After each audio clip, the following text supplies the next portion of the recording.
energies and their will to serve our country. Please give them the wisdom and fortitude, excuse me, fortune too. They need money as we go forth in their campaigns.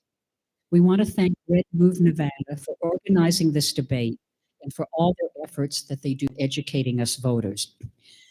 Please let us go into the new year excited and confident because we serve a God who is with us, for us, and always working on our behalf.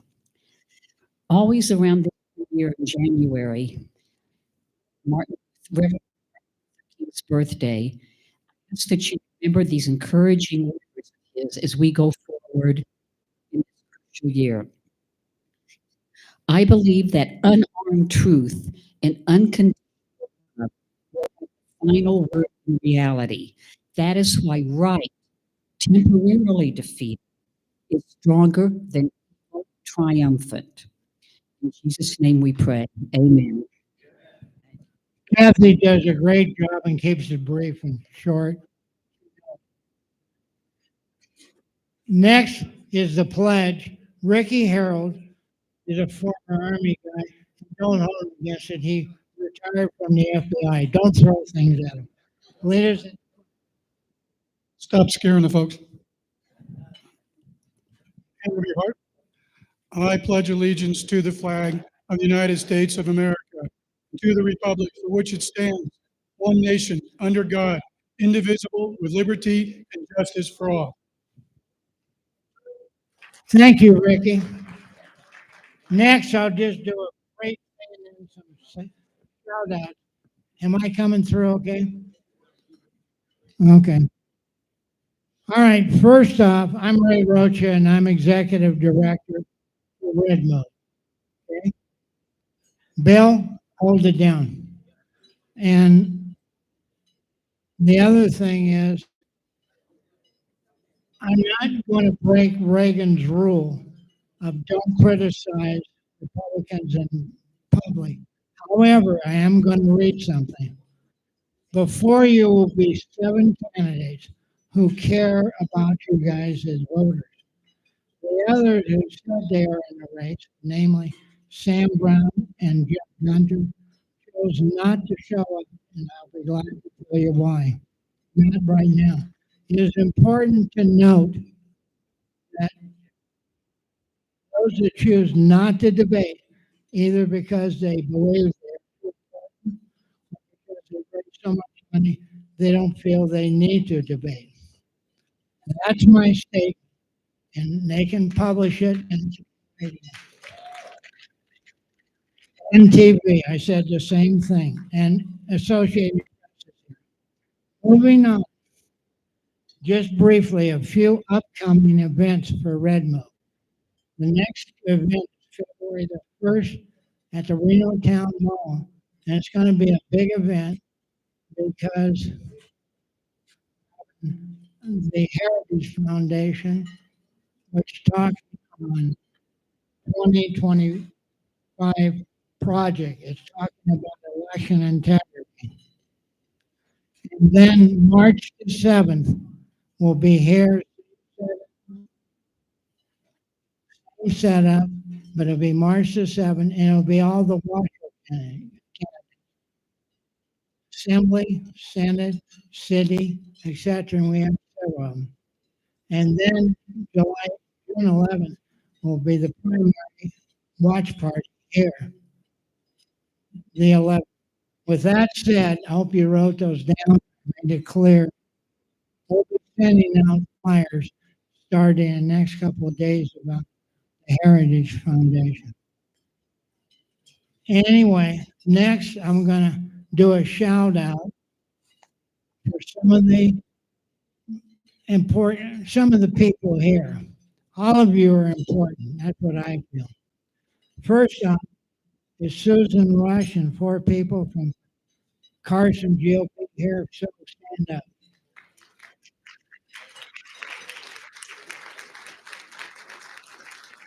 Next, I don't know if she got out of her school board meeting yet.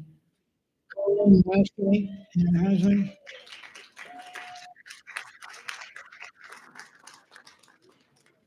Next is Jeannie Herman. Jeannie isn't here yet. Bill, you're sitting in her seat.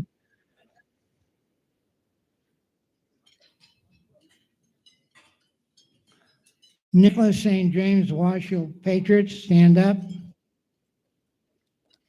Stand up. Shaden Garba, Turning Point Action, where are you? Now, T. Rogers, the new president of Washoe Republican Women.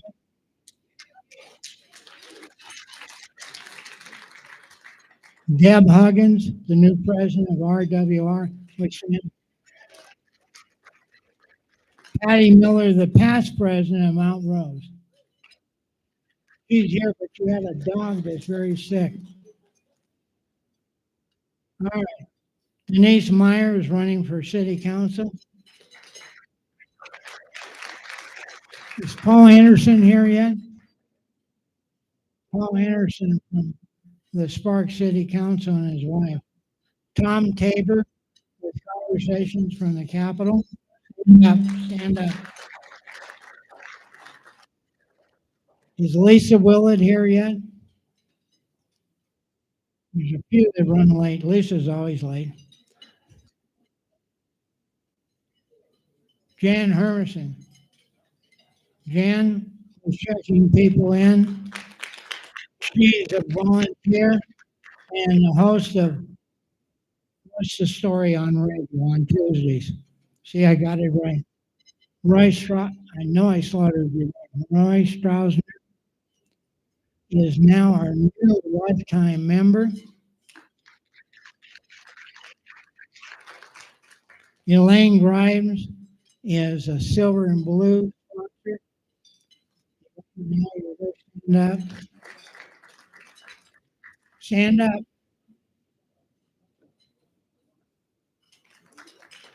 Eddie Floyd is the moderator and founder of America Matters.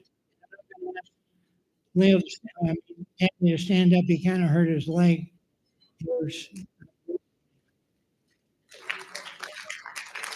Leo Zaki is a moderator and a co-host of America Matters and running for governor of California 2026. And he'll win. Nicole Harris is a moderator, past president. The next is Robert Beatles. He's the founder, among others, of Freedom Friday. Stand up, Robert. Get there. John Kerry is with Nevada Plans. John, I know you're here. And two jobs. Carolyn Smith, past president of the Republican Women's Federation in Nevada. I wanted to give a quick shout out to the team who helped put this together. Gary and Janet Butcher, stand up. Stand up. Carolyn Smith again, stand up. Jen Hermison, stand up. Kris Swanson, even though we're talking to him, is with Swanson. He's doing all the media and audio visual. And with that, continue waiting. Lil Jackie is going to do a short presentation. Lil?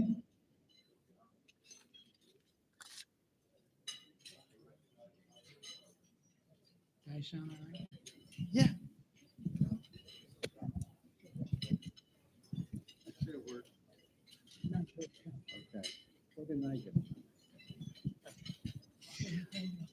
All right, folks. Well, thank you all for attending tonight's debate. It's a public debate here for U.S. Senate. It's one of the most important races that's going on right now, given the state of the nation. And also Mike Clark, which is the county commissioner.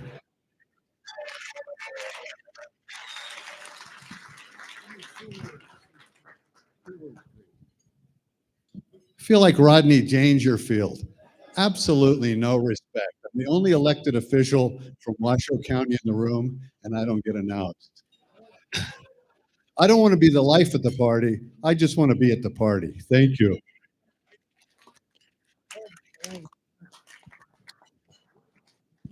It's Leo, if you'd give it.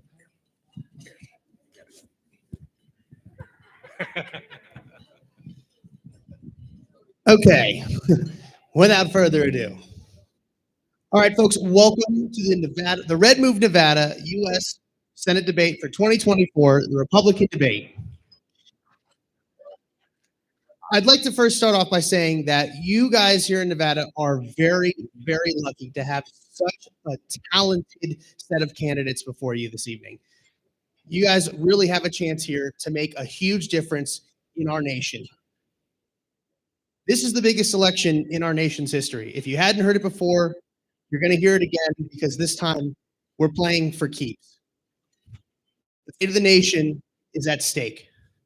And tonight, very lucky to have here these wonderful candidates. We're going to hear the best and the brightest that Nevada has to offer. I want everybody to listen to the candidates, what they have to say with an open mind. You may have some biases going into it, but I want everybody to keep an open mind because we need to pick the best candidate, not the establishment candidate, not the candidate that says everything I want to hear, but the right candidate that's gonna follow through and do exactly what needs to be done. So we're gonna ask some good questions, some hardball questions. I'm excited for that. And I hope you guys are too. So, should we get this thing started, Ray? I guess we'll have the candidates come on up.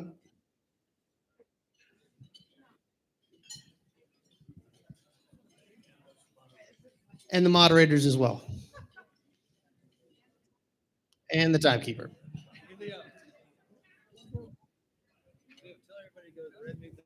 Oh, Text it to a friend. all right. And for those of you out there, if you want to watch the live broadcast, or you have somebody who wants to watch the live broadcast, go to redmove.org and text your friends that as well. Right here. Live right now. We're going to have the debate start in a minute. Let me introduce the candidates as they get up here, and then we'll introduce the moderators. Once they're here. Mention the fact that he's a retired colonel. In the Oh, yeah, like Bill. I know. You missed Jan too. I told Jan was in here. There's a couple of people I did miss in the intros. Elizabeth Arnold, where are you? She has a group for ladies training. What? Say, I'm the founder of the Nevada Women's Leadership Alliance, and it's a leadership development training organization. We teach you how to be the best you can be at being an activist, and also how to be leaders, get on boards and commissions, messaging communications, as well as we host leadership dinner series, which we have one next week. See my booth. the other, I thought I had said, but Jan was saying as the county clerk, where Jan was here. She's our county. Now we'll proceed. The candidates. Stephanie Phillips. Jim Ershine. Bill Conrad. Tony Grady.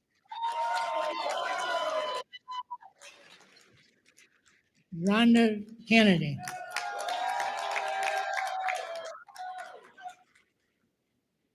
Barry Linderman. And I don't know, the next guy is Dr. Fred Simons. Now the moderators, Leo Zaki, stand up.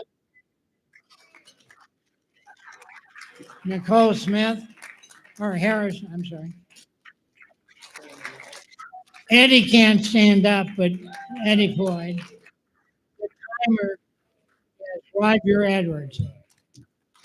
And with that, You guys ready? All right. Rock and roll. Who wants to read? One of you. Roger rules. does. The rules. Yeah, I'll read the rules. okay. I'll read the rules. She's Good evening, ladies and gentlemen. Here are the rules for tonight's debate. We are going to ask questions in order. Eddie will go first. I'll be the second, and then Leo will be third.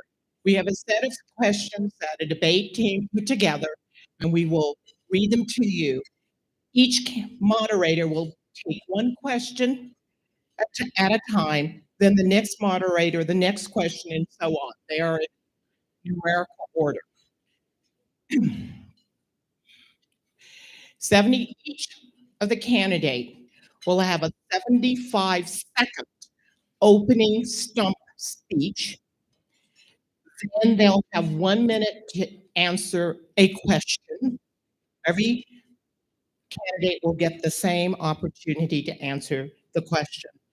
Then any of the candidates would like to rebuttal on any of the other candidates' response, you'll have a 30-second rebuttal. Then you'll finish up with a 75-second final closing comments by each of the candidates. Those are the rules for tonight's debate, and Roger is the timekeeper. Okay, we will cut off if the candidates run over. Thank you. You did a great job. With that in mind, Mike, there for Eddie up here. Mike, Roger. Okay, I'll do this. First one is with Eddie. Okay, we'll start with the first stump speech, which will be Stephanie Phillips, who's going to get the first question as well. Go ahead, Steph.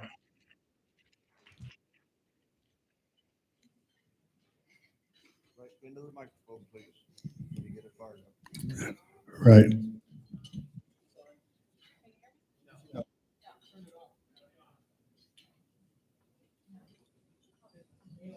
Hello? Woo! That's better. Thank you so much. I am so honored to be here. I want to talk about courage for a minute. Courage is a state of mind when you're faced with tough challenges and you face them with strength and bravery. We have seen the destruction of our country from within due to pure evil and lack of courage by our elected officials who will not stand for we the people. We have those candidates in this race who refuse to debate because they lack courage.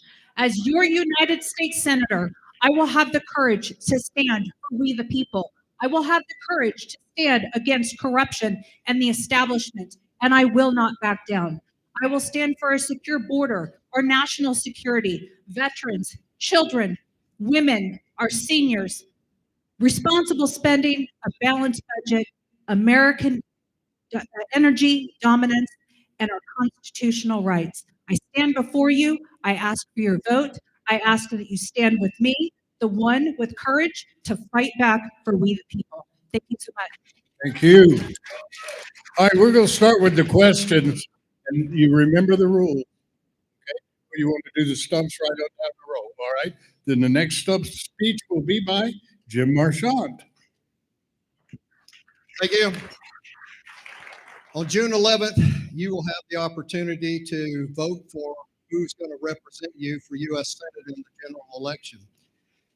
All of us here, of course, and one that's not here, Sam Brown. Why is he not here? Well, if I was endorsed by Mitch McConnell and Lindsey Graham and the Rhino Party, I wouldn't be here either. So as for myself, I have been endorsed by Senator Tommy Tuberville, one of the most conservative senators in the Senate, America First, and also Veterans for Trump.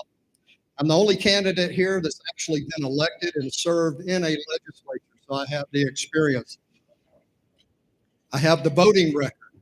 I was ranked #1 by American Conservative Union as the most conservative voting legislator in the Nevada Assembly during my session. So that tells you that I am not going to compromise my conservative principles, and I'm going to vote for you, the people. I vote for bills based on how it affects you. So on June 11th, you have the opportunity. I'm asking for your vote, and thank you for coming out tonight. I appreciate it. Thank you, Jim Marchand. Next, we have William Bill Conrad.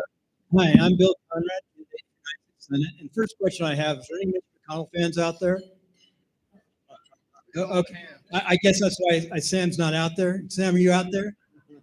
Anyway, I'm a candidate for the United States Senate. And there's a couple things. I have a broad background, but I want to talk about two things. First, I'm an elected official. I have a voting record. I have won two general elections and 3 primaries prior to 9/11. And then, secondly, what that's important is that I have a voting record. And that voting record is conservative, no income, no increase in taxes, power to the people, not the bureaucrats in the government. Always downsizing. Very proud of my time. 9/11 brought that to a shortfall. So I'd never been back in politics. The second thing, I'm going to 2 combat veterans. And I think Tony should be in there too because he's a B-2 pilot. That's pretty dangerous stuff. But there's 2 combat veterans. We're in Afghanistan, and I'm one of 2 of them. I'm the one not endorsed by Mitch McConnell. We're both West Pointers, and I feel for him and what happened because I was there, not far away when it happened. So I feel for him. But I will never be endorsed by Mitch McConnell because I have 3 kids in the military, and Mitch McConnell will get us into war. And that's why we don't need Mitch McConnell and these rhino Republicans. We need to clean up our own party to save America. And I think Trump is going to do that, by the way, too.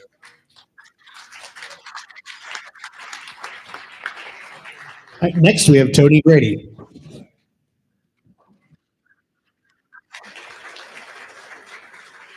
Thank you all for being here, but Bill, I'm not a combat veteran. My hat's off to combat veterans.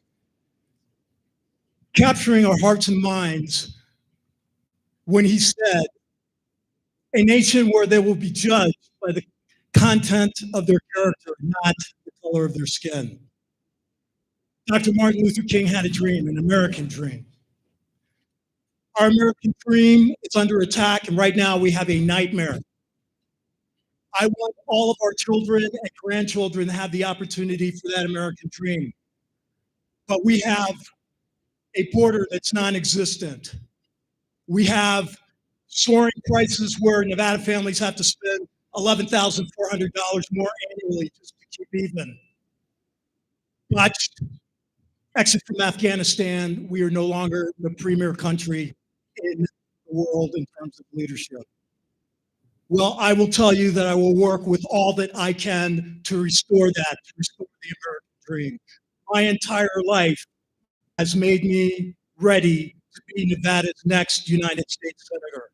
Having grown up overseas, seeing communism, seeing socialism, it's not good. Thank you for being here tonight. All right, next up, we have Rhonda Kennedy. Good evening. Thank you for being here. I'm here to earn your vote to be the next United States Senator for the great state of Nevada. First, I want to thank the moderators and redmove.org for putting on this debate and allowing the voters to get to know the candidates and listen to the issues that affect Nevada as well as the country. I'm a mother of 6. I'm a grandmother of 4. I'm a wife, I'm an attorney, and I'm a businesswoman. And most importantly, I'm a patriot. When the government came for our Second Amendment rights, I'm the attorney who filed the federal lawsuit that I'm the attorney who defended businesses who defied government overreach and stayed open during COVID, and I successfully defended them and forced them to drop their lawsuits. I have one of the only remaining 2020 election fraud lawsuits that's still there, and I survived the Ninth Circuit Court of Appeals.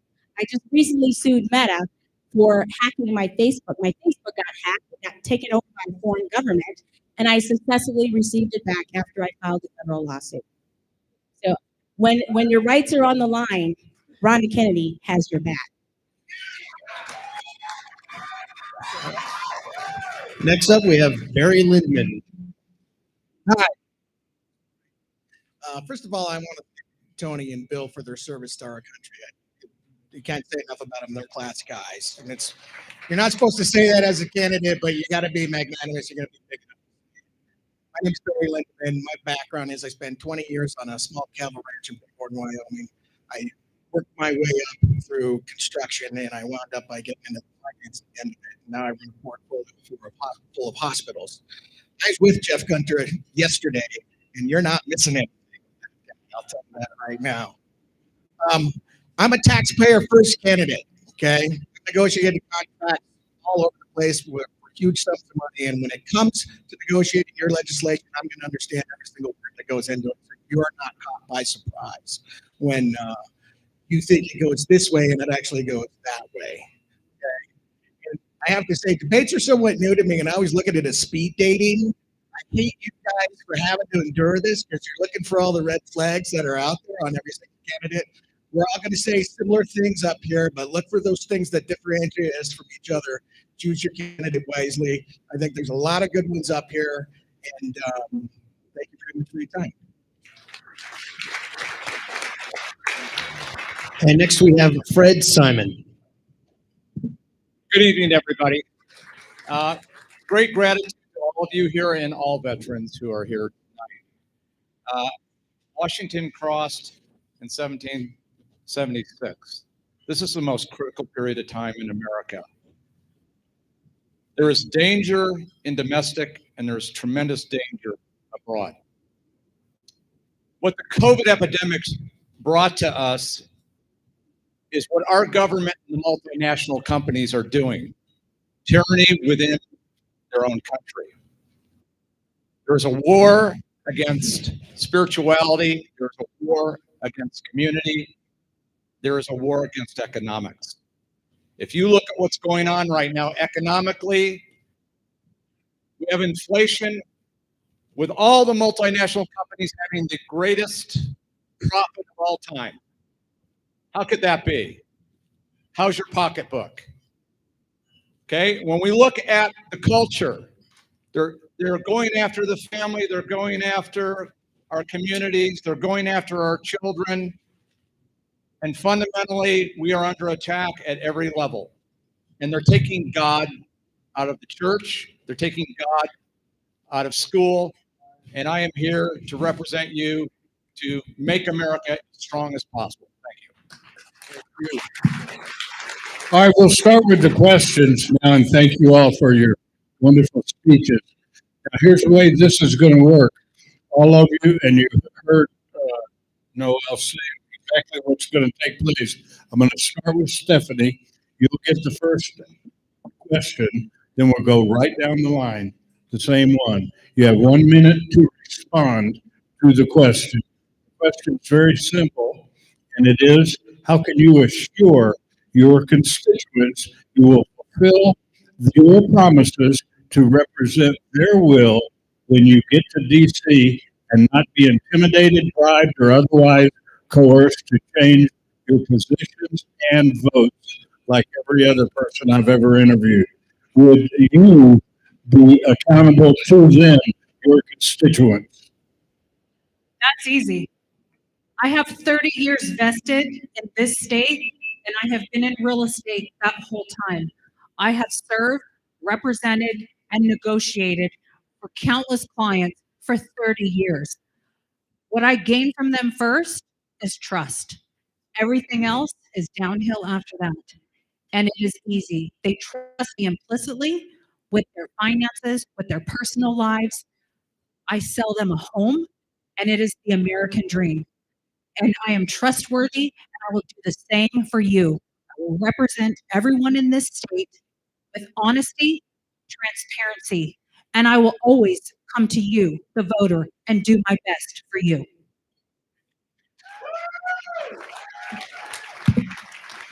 Because I've done it before. When I was in the Nevada Assembly here, as I mentioned earlier, I have a voting record that you can go look at.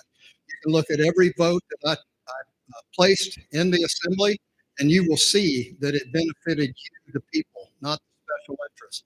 I did not compromise my conservative principles then, and I won't do it again.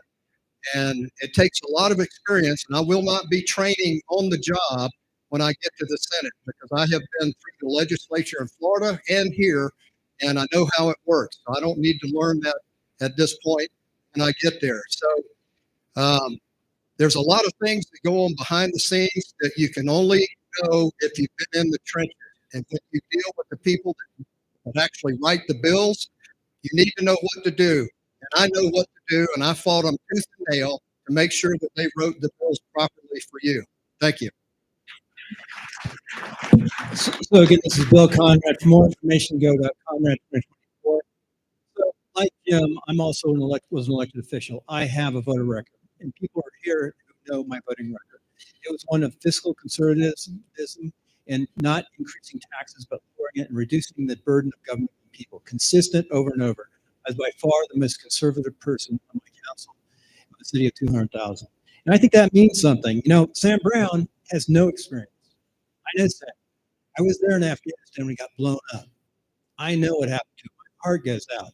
He has very limited experience. Yet Mitch McConnell has handpicked his staff to go out and be the man from California, from Nevada. And that's not the way it should be.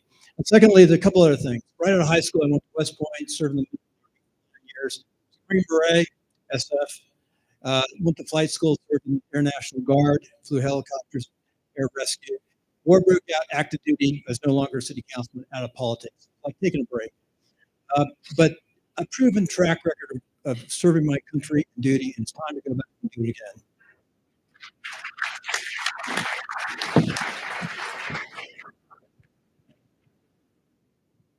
Politicians, how's that working for you?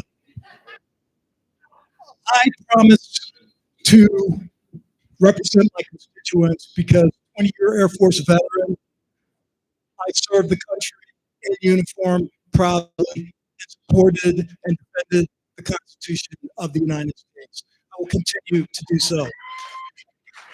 The United States chose me to command the B-2 stealth bomber test squadron. My squadron was responsible for certifying that it met its responsibilities, a $24 billion program. So I am trustworthy. And I'm also trustworthy because I have been in the Pentagon working the Air Force budget when I had to deal with politicians who wanted to do their shell games. So I assure you that when I go to Washington, D.C., I will be there for one purpose only, to represent the Nevadans. Thank you.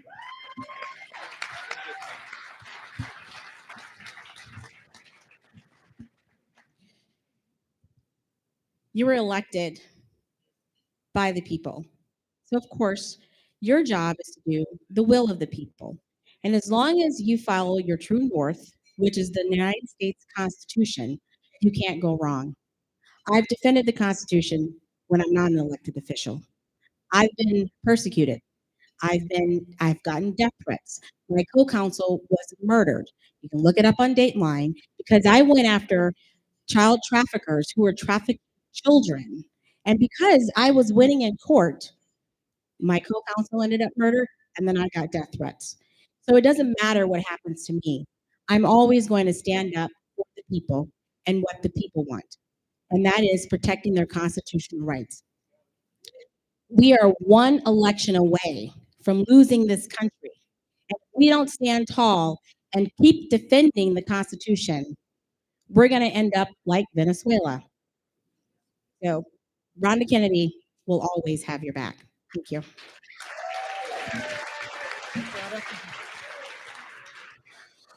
So since I'm in the finance arena and I'm required to carry a federal and state license, and then within those licenses, you have a fiduciary responsibility to your clients.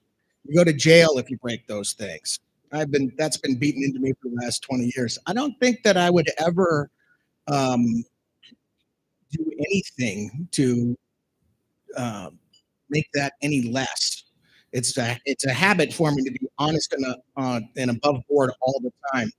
And I can't think of anything when somebody walked in and if they tried to do that, I just might punch them in the face and send them back out. It's not worth my reputation. It's not worth my family. It's not worth going to jail to go and do something when the penalties of it is to disappoint you at the very least, cost you money at the very most, and absolutely take away your rights. You should go to jail for that. There are politicians who should be in jail today because that's what they've done. You don't get that with me. It's not built in my mechanics, not built in my personality, and it's the way I've been trained for the last 20 years. Thank you very much. Okay, Fred. Well, certainly if you elect me, it's the policies that I'm running underneath. So I'm obviously going to go to Washington, and that's what I'm going to follow. I was a trauma surgeon for 35 years, ran major trauma center. I'm a medical legal expert. I've been in 35 trials, 150 depositions. I've never been impeached. My word is what it is. I've never been told I've mishandled a patient, lied about it. It would be documented. I think when you ask this question, there's been thousands of people have been asked this, and they go to Washington, and what do? They do something different. You have to see us on the campaign trail. You have to know who we are. You have to see what we've done in our lives. I'm 71 years old. Character is first and foremost in my life, and my 3 children know that.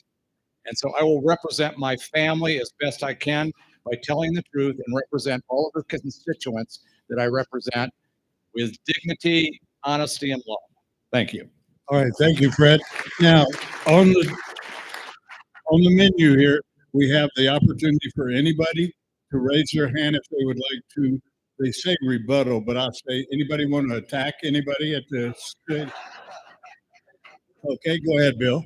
I was just going to say that what you have here is all mega candidates. And Ron DeSantis and President Trump is a mega candidate. There's a movement right now for the Republican Party, which is good. It's about getting back to the workers and the people and the small folks that make America great. And that's what we are. We're not the corporations. We're not the socialists, the Democrats. We are the people. Amen. Thank you, Bill. Anyone else? Yes, dear.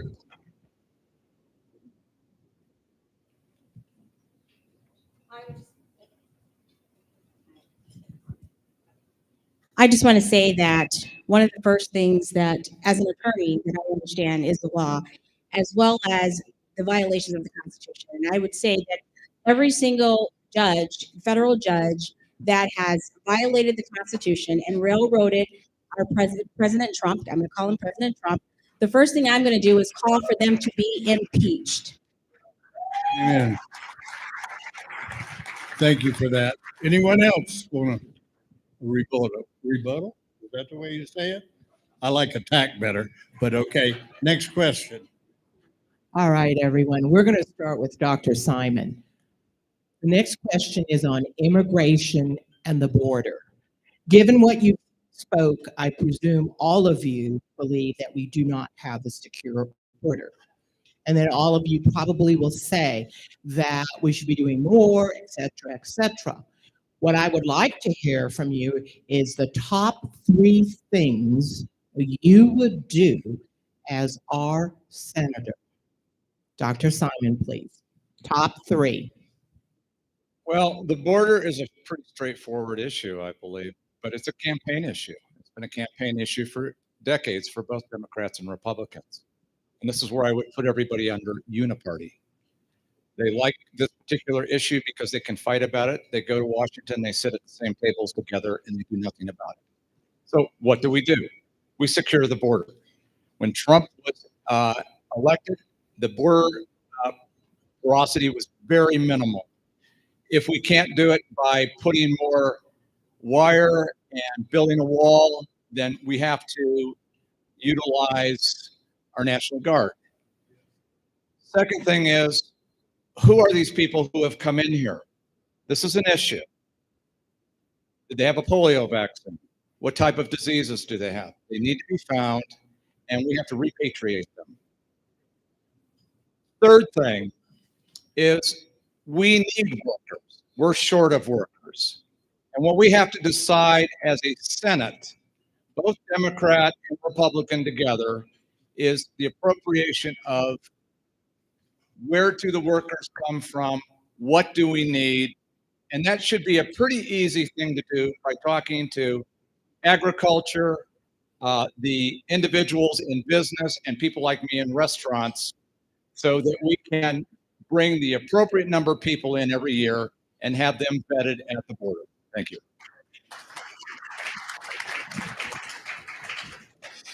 So this makes me really angry. Child trafficking, sex trafficking, and fentanyl. Okay. Exactly what the process is going to be to close the border down, I don't know what the first thing, three things would be. Maybe go and stand on some other senator's desk and scream at them.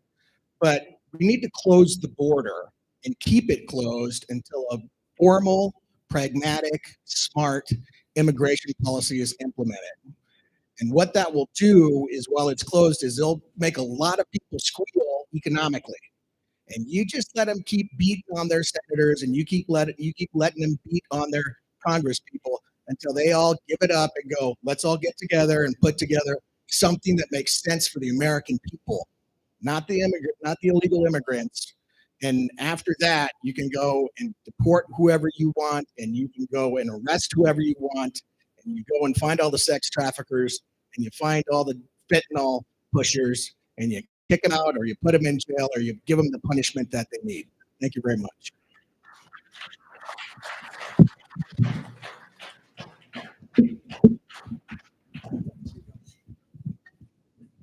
I mean, I have 11-year-old triplets, so I could yell at the room and everyone would hear me, but I prefer the mic. First thing we have to do, I agree with my colleagues here, is we have to secure the border. However, we also need to be fair to those who followed the law. Just closing the borders and telling people, sorry, we're not taking any more applications because we have to deal with the people who jumped the line and were here illegally, I don't think that's fair to those people who actually follow the law. We need to secure the border. We need to then track and find out who's here, take care of the criminals first, and then penalize those countries that are just allowing their citizens to come here illegally. We give billions of dollars, no, correction, strike that, trillions of dollars to other countries.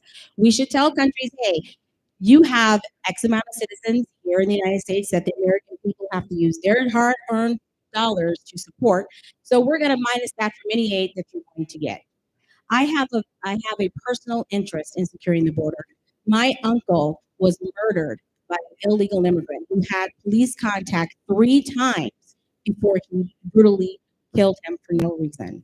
So as someone who has been affected by illegal immigration, we need to secure the border, know who's in this country, deport all the criminals, and then deal with everyone else later.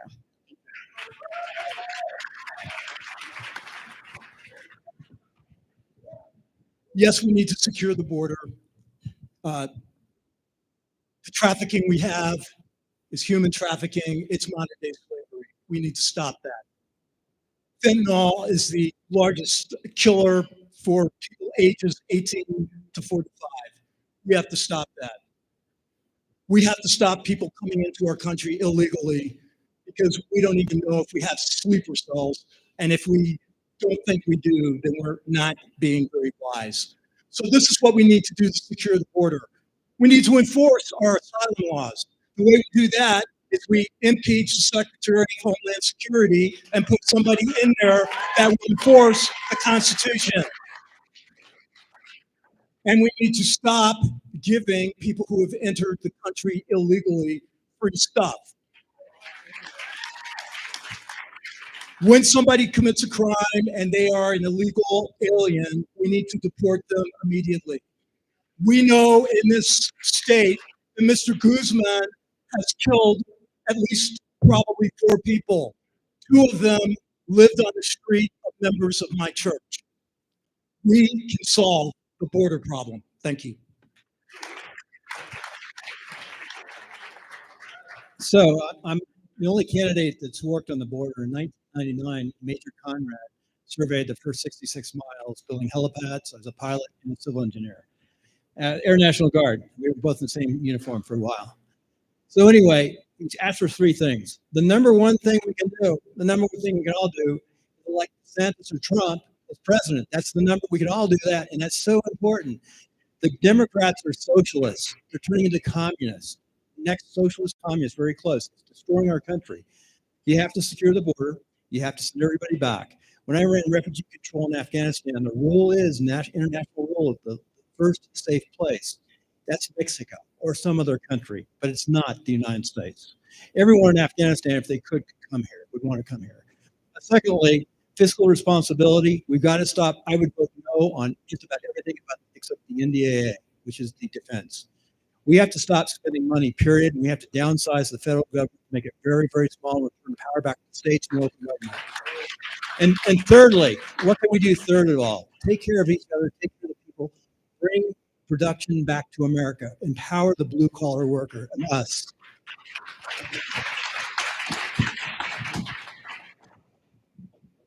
I agree with everybody here. We have to secure the border, and we can do it by just enforcing the laws that are on the books, because they are breaking the laws right now, the Biden administration and the socialists that control him.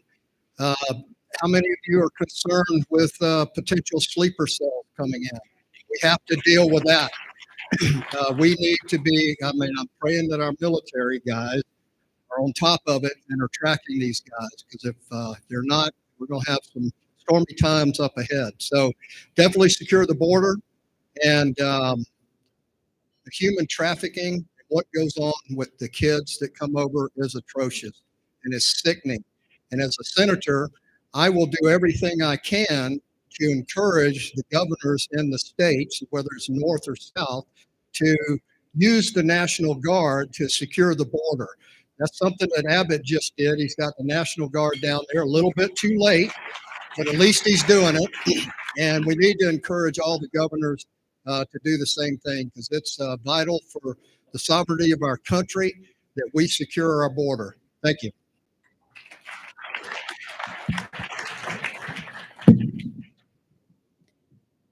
This invasion into our country has been allowed by our own government. They're supposed to be protecting our sovereign borders. It is absolute treason. Mayorkas, Biden both need to be impeached and then tried for treason. We need to have a mass deportation of all of these illegals. We need to stop funding all of the perks that they're getting, free food, free hotel. They're serving illegals in the VA before our veterans. That needs to stop. We need to send them all back. The ones who came here legally, that's fine. Wait for your date in court. But this violation of our Constitution is absolutely wrong. Nevada is the second highest per capita for sex trafficking. The border is causing a major uptick in trafficking. As your senator, I will get appropriate funds, enough funds to actually fight this $150 billion industry. They don't have near enough to fight trafficking. So there's many things that we can do, but we need to start with those. Thank you. All right. We'll start. Mr. Grady.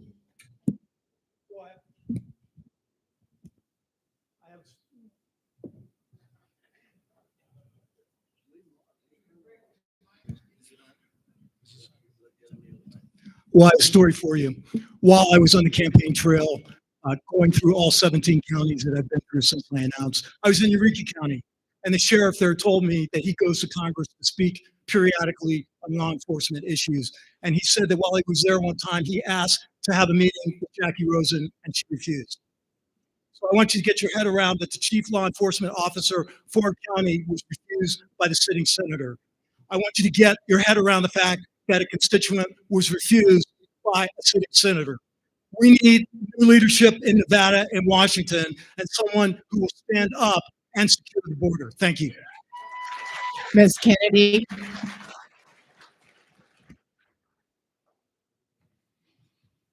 Okay, so I'm listening to these different solutions, but we have to stay within the confines of the law. The law is who makes the law? The legislators. We're all up here running to be legislators, lawmakers. So the executive branch, who is the Homeland Security director, is under the executive branch. That's the enforcement part. So before we can go after them, we need to change the law and not allow people who are here in the country illegally to go through 3, 4, 5, 6, and then you can appeal hearings in court before they're actually deported. So first, we need to be in the Senate and the Congress and change the law so that these people who are here illegally don't have rights to be able to go to court under the taxpayers' dollars. So I like to say, like, we're running for the legislative branch, not the executive branch. We need to know the powers and limitations of the office we're running for. Thank you. Mr. Lindeman. So even if we enforce the current immigration laws, in my book, they're not strict enough. Okay. You're talking about a negotiation at the end of the day. And if you're going to go in and negotiate with other lawmakers, you got to get the upper hand. And that's why I say you seal the border. President can seal the border. I don't know why they haven't done it yet since all the children and sex trafficking and fentanyl has come through. If we go back and we say, and we just implement magically tomorrow, oh, we're just going back to the laws that we have, it's just going to go away again. Nobody's going to do anything because Congress never does anything. So you have to put yourself in a position where there's pain. You put pain at the border, you seal it. You only allow freight and cargo through. You do not allow people to come back and forth. You make the economy, put pressure on Washington, D.C. So you craft and implement a border policy and an immigration policy that benefits taxpayers. Dr. Simon. So I spent a good 15 years in a hospital. And I will tell you, number one, you have to change different laws. The anchor baby law. Okay. A very simple law to change. But I will tell you, you can't get local people involved that are elected. Senators aren't going to get elected. We, as the grassroots people, have to start demanding things happen. The other thing that Trump did that was excellent, he worked with Mexico presidents. We have to have Mexico involved. We have to have some type of connection with Mexico that we give them something that they'll enforce their side of the border. If you sit there and go down by the border, I was in McAllen, Texas a couple of months ago. They just keep coming over and coming over. It's very difficult to seal that entire border unless you have the country where they're coming from participating. So the simple laws that can be changed have to be advocated by the senators who are elected here in Nevada. And then we have to get the president of the United States to fundamentally have an agreement with the president of Mexico. Thank you. Mr. Conrad. So there are already laws that state the state location, as I talked earlier. Another thing I did was working for the Defense Threat Reduction Agency in 2004 for a year. We had terrorist cells down then. I can't imagine what it's like now with the Chinese, this porous border. But what we can do, and as a senator, and just get the word out there, we've got to cut off these states, their sanctuary cities and states. They cannot have one federal dollar for anything, and you vote no as a senator on everything that funds anybody who is breaking the law and allowing people in shelter for illegal immigrants. 8 million now, 8 or 9 million. It's going to destroy our country. We're at a deficit. It's going to destroy our finances. And America doesn't look like it looked 30 years ago. And there's a good chance we could lose this country. Ms. Phillips.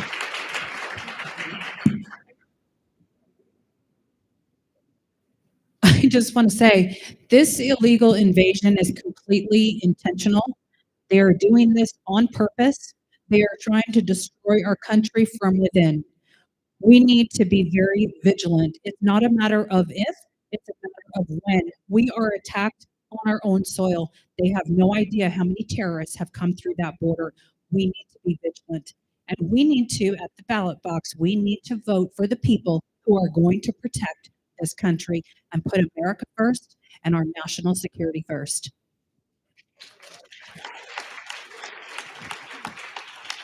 All right, well, I think it's safe to say all the candidates agree when it comes to the border issue. This question is for you, Rhonda, and we're going to go continuing down to Fred and then ending with you, Tony. When elected, what committees do you intend to request? Why? What committees do you intend to request and why?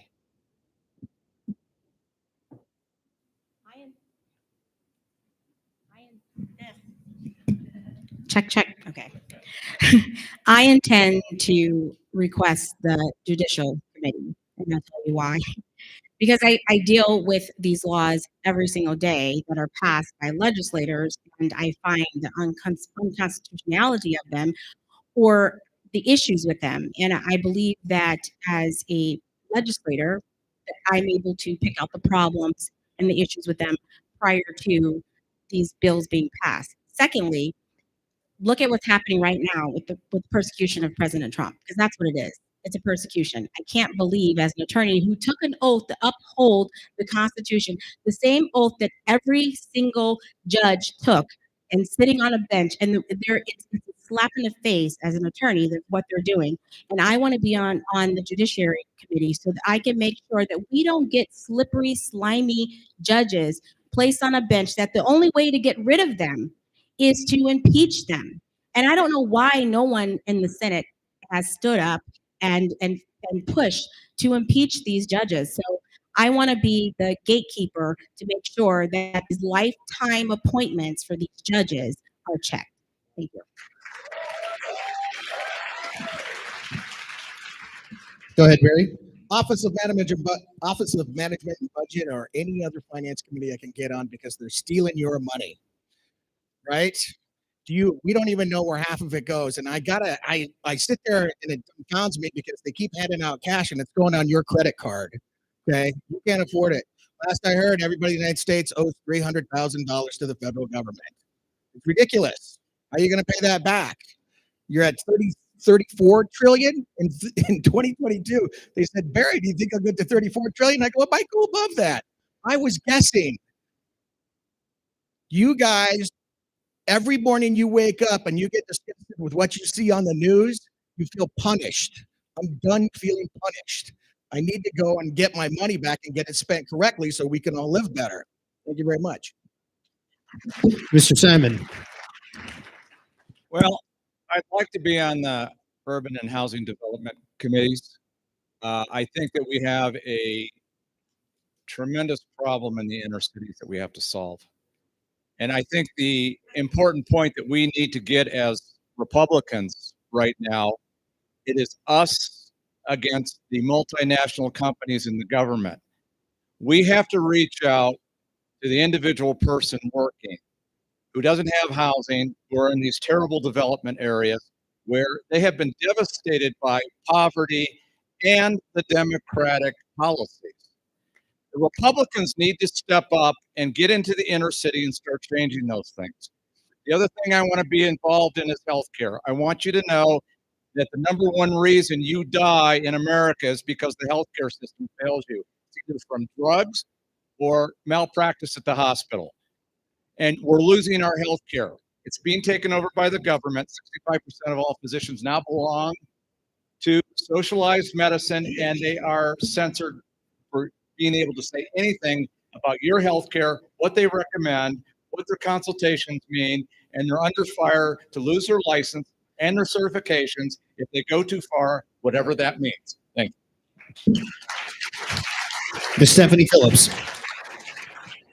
I would like to be on the Veterans Affairs Committee. Where are all the veterans in the room? Thank you so much for your service. My son serves this country, so I am a Blue Star mom. My kid's father is a retired lieutenant colonel in the Air Force. My brother-in-law is a retired Green Beret, and my stepfather served in the Navy. More so than any other group that calls me, because I have my personal cell number on my website, on my literature, I am the most accessible candidate out there. More so than any other group, veterans call me. And they tell me all of the problems they have with the VA, and they are numerous.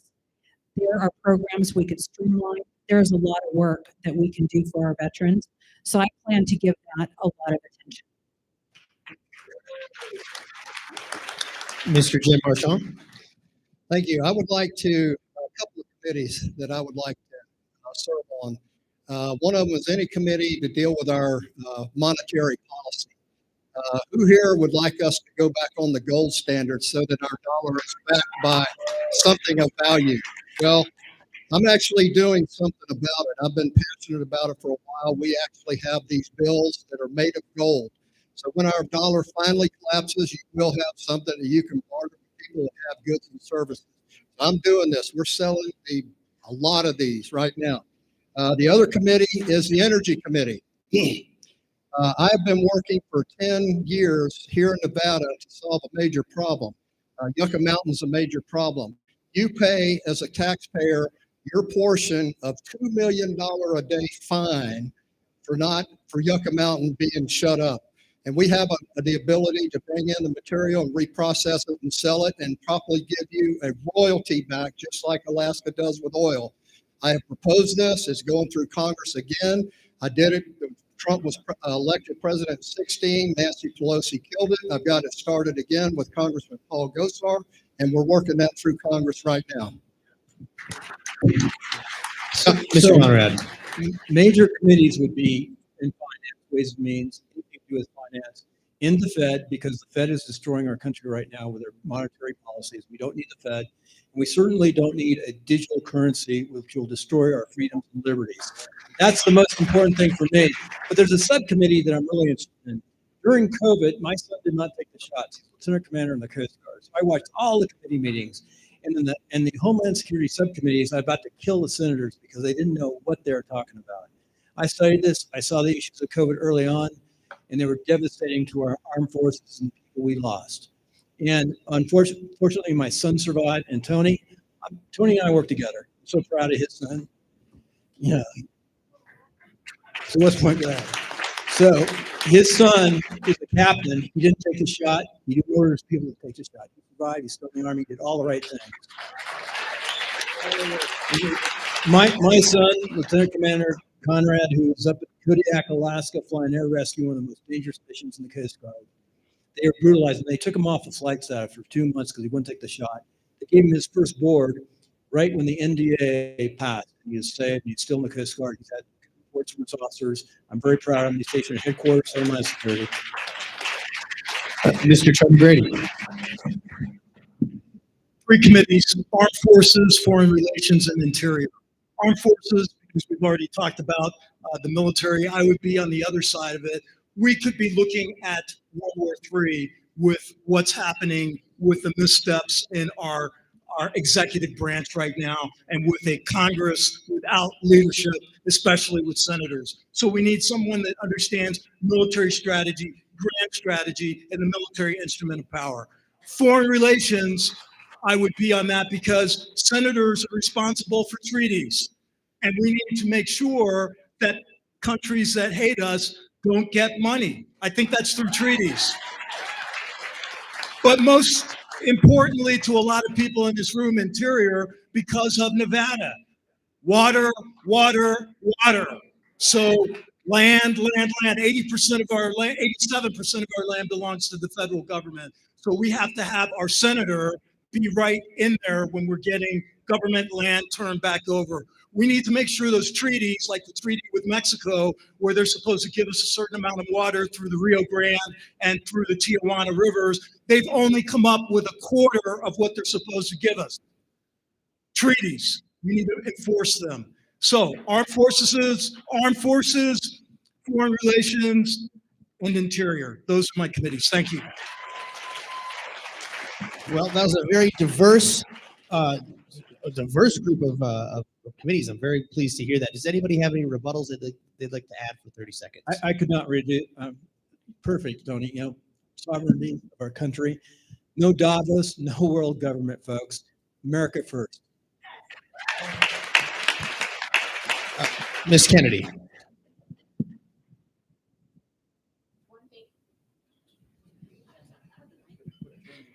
One thing I'd like to mention is that in the very beginning, there was a lot of service members who did come to me because they were being forced to be vaccinated. And I did defend them. They were not and did not have to be vaccinated. And that's one of the reasons why there is no forced vaccination for firefighters, police officers, and the military. Mr. Lindman. Tony's right about the water, and since he talks about the Colorado River, I've been on this for the last 2 years, and I've got a plan where we're going to cut California out of the Colorado. No, it can happen. Don't shake your head. It can happen. They're going to desalinate out of the Sea of Cortez, pipe it into the Imperial Valley, and they're going to get their water that way. That also provides water for for Mexico. So we're going to fill up Lake Mead, we're going to fill up Glen Canyon Dam, and we're going to do it with the amount of water that we've got coming down. The last part of the equation that people have to get comfortable with is we're going to remove acre feet and turn it into percentages. So you share in the upside when there's a big volume, and you share in the downside when there isn't as much. That's only fair. Else? All right, we'll move on to the next question. All right, next question is very near and dear to my heart, okay? Because all of you on the panel know that abortion, and the Democrats have been very intelligent with the way they word everything. Abortion is killing children. So the opposite of, death should be what? Life, right? No, it shouldn't. We should stop killing the children. And I want to know everybody's opinion on abortion. Where do you stand on the issue of abortion, and how will you address that issue? And we'll start with you, Barry. Well, I'm about immediacy. So if I was to get elected, the first thing I was doing is I'd probably put a rider on the funds that go to abortion clinics right now to say that the first $50 has to go to a sonogram, and you have to show the mother what she's got in her belly.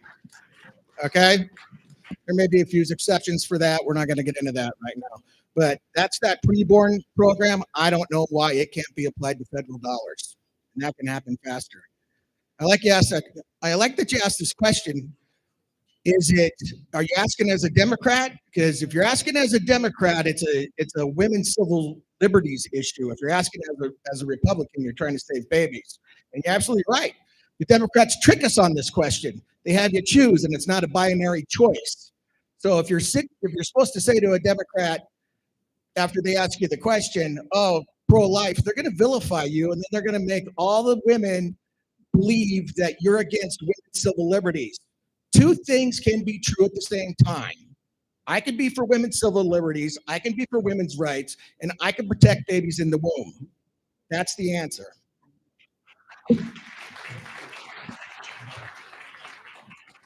I will state what I always have said. Abortion is not a health care issue, it's a social issue. So first and foremost, when we look at the abortion issue, we have to start working in the education aspect of our children and getting them to understand the value of life. Okay, and it starts in the schools. When the issue comes as far as abortion, I am totally pro-life and always have been, except in the circumstance of the mother potentially dying. When you look at the issues with the Democrats, I agree. This is the same thing they talk about is women's rights. But we do have freedom, liberty, and pursuit of happiness. We as Republicans have a very difficult problem in dealing with how we're going to get elected in the states. But we do also have our moral and ethical obligation to ourselves and our party. Abortion is wrong. Murder is wrong. These children have a right to live, and I will always support that. Anti-abortion is the only way for this country to understand the rights of the unborn. Thank you. Thank you very much. Stephanie, you're up. Last cycle, when we saw all of those Democrat ads that said this politician, that politician was going to ban abortion, and they scared everybody, they were all lying. And when I hear there are two senators in Washington saying they're standing up and they're fighting for women's abortion rights, no, they're not. It's protected in the Nevada Constitution and has been since the 90s, up to 24 weeks. So regardless of what any of us think about abortion, our job is to uphold the law and uphold the Constitution. Women want to be heard. Women want to feel protected. They want to feel that their body is their body and they can do what they want with it. I would choose not to have an abortion. I am pro-life. I'm not going to tell a woman what to do with her body. That is not my place. So the law is what it is. If it was going to change, it would have to be put on the ballot, and the voters of this state would vote on it. I am pro-life, I always have been, and recently I was talking with a friend of mine who was, I guess, on outside of a church, and he had pictures of dismembered babies. And security came out from the church, believe it or not, said we're getting some complaints and things like that. And he said, the pastors would, like you to leave. He said, well, tell the pastors to come out here and to scream loud enough in my ear so all the babies in heaven, so I can't hear all the babies in heaven telling me to keep going. So that's how I feel about it, and I will support it always. I'm unapologetically pro-life, and I hope Nevada is a pro-life state soon. We should be. We should not back away from what we believe in and being pro-life. Life is important, but life is more than just that. It's taking care of the child, the young child, and the drug addict, the mother, the young mother. We should have programs that help that mother who doesn't have a family, outcast, bring up that child. The first couple, 2 or 3 years are so important. So if a society cares about their child in the womb, will care about their citizens later on. I'm also against any type of assisted suicide. I think that's bad. But here, as Republicans, don't back down. Be strong. Be pro-life. And when the party of death start talking about abortion, just look at them and say, look, I'm pro-life. You're the party of death.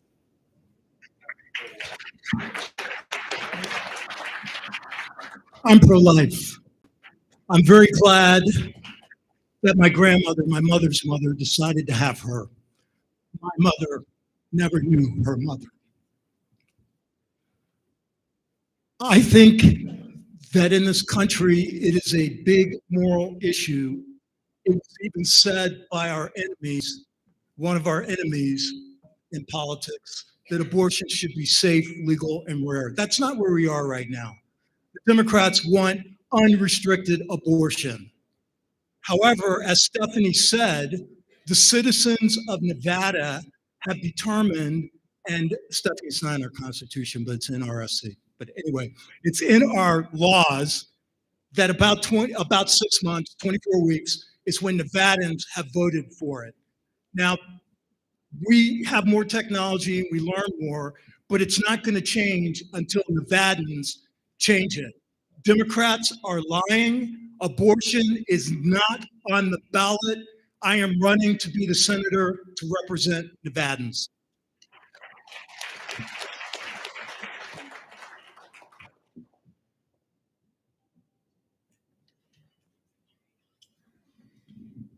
Well, being one of the only 2 women up here, I like to say that I have that experience. I have 11-year-old triplets, Annabelle, Bianca, and Liam. Please stand up.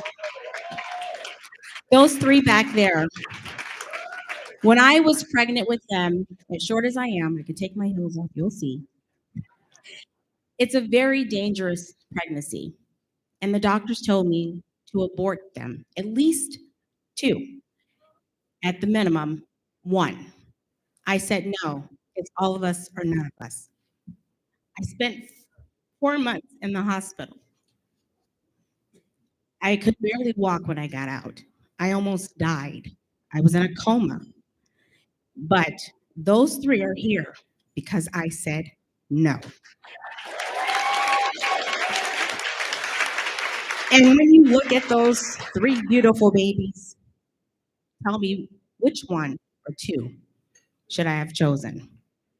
So when it comes to life, I will always choose life, whether it's unpopular. I will not tell you something that I don't believe in, and I will always defend the lives of unborn children. Thank you.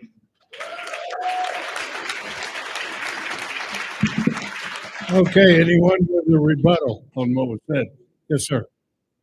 It's not really a rebuttal. Tony's right. It's not on the ballot, but it's going to be in the Democrats' mind, and it's going to be on TV, and it's going to be wherever they can shove it at us to scare women, to scare other people to vote with them. You've got to answer this question correctly, because getting a Republican into the United States Senate seat may hinge on this. Thank you. Anyone else? Yeah, Tony. 2 quick comments. When I was in the Air Force, close friends of ours. The wife had amniocentesis, and they said that her baby had spina bifida, and that they recommended abortion.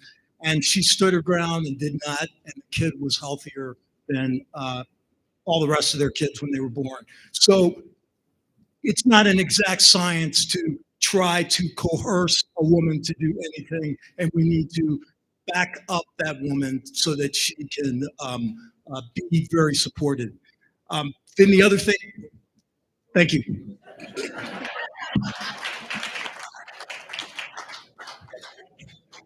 Go ahead, Stephanie. I've been saying from the beginning that they are going to run on abortion again.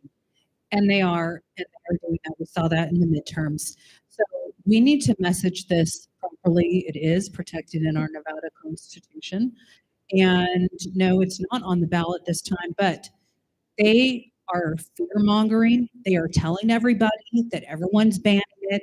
That is false. That is a lie. They will do anything to get elected.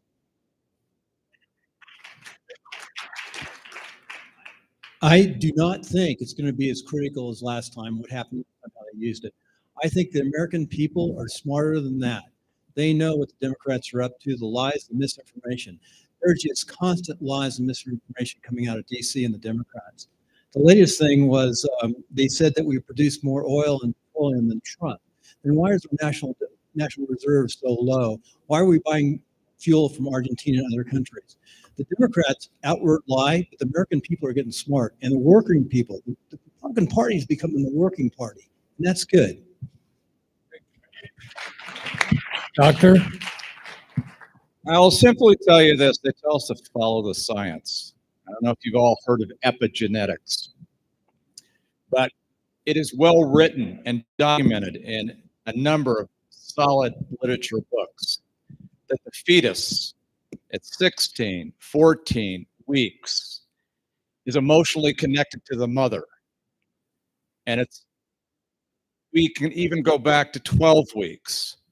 And there is definite, concrete literature that shows these are reactive human beings. We have to take a moral stance. Thank you. Thank you. The next topic we're going to be discussing is the lands bill. Okay, I'll give you a little background on it. In 2023, Jackie Rosen introduced the lands bill in Washoe County with the goal of, quote, striking a balance between Nevada's conservation needs and growing communities, end of quote. Many of the public comments were against the bill, but the Sparks City Council passed it, and Washoe County commissioners voted 3-2 and also passed the resolution. This is known as the lands bill. And what we would like to know, where do you stand on this bill? And we'll start with Mr. Marchant.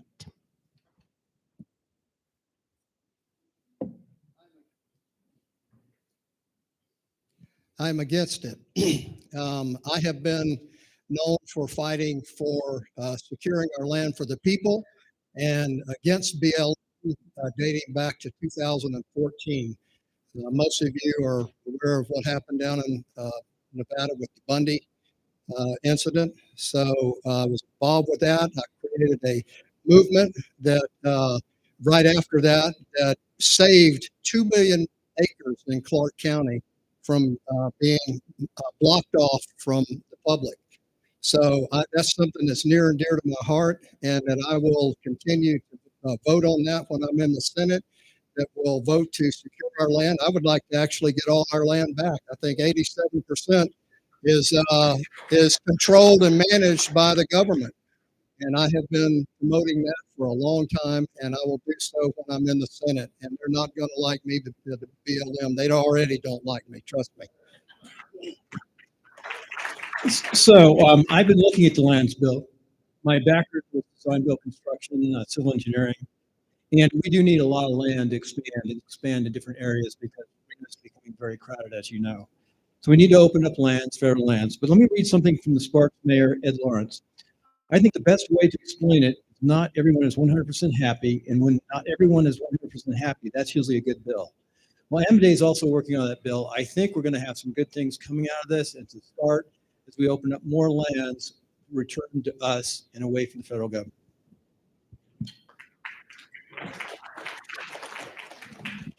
I am against the lands bill because I think it's being driven by special interests. When there was public comment for the lands bill, and I went down there and I was looking at the maps, there were 3 geologists who talked to me, and they talked about flooding. And the problem that's missing in the lands bill is that Dr. Simon, when he was governor, talked about this, that when we expand, we need to have a water plan, a land plan, and an energy plan. He talked about that. The lands bill is lacking in that. And that's, again, why I want to be in, that's why I want to be in an interior, because land is important to us. So we have BLM, the Bureau of Indian Affairs, and the military that have the 87% of the land. We're not going to get a lot of the land back we need, but we need to be able to manage that which we can get back, which is why I want to be on the Interior Committee. Thank you. Thank you. Well, I don't agree with the lands bill. I don't agree with the government coming in and controlling and managing anything, because we know how well the government actually manages. We need to look at this land and maybe entice businesses to come to Nevada.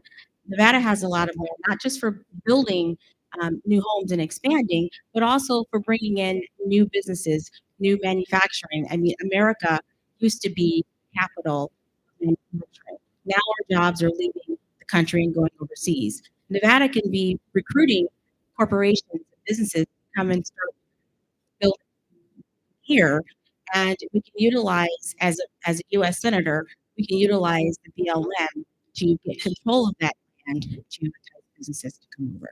That makes sense. Anytime government is controlling land, there's always special interest behind it.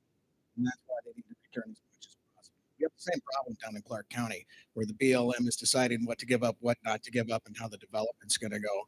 I've always thought that states can sit there and manage themselves well. Hydrology reports, like Tony says, need to be done. Watershed sharings and aquifers need to be mapped out. The people of this state know how to develop this state. It should be left to the people of this state. It's pretty hard for me to add anything to that. The people of the state of Nevada knows how to manage their own land. The less we have government involved in anything, the better.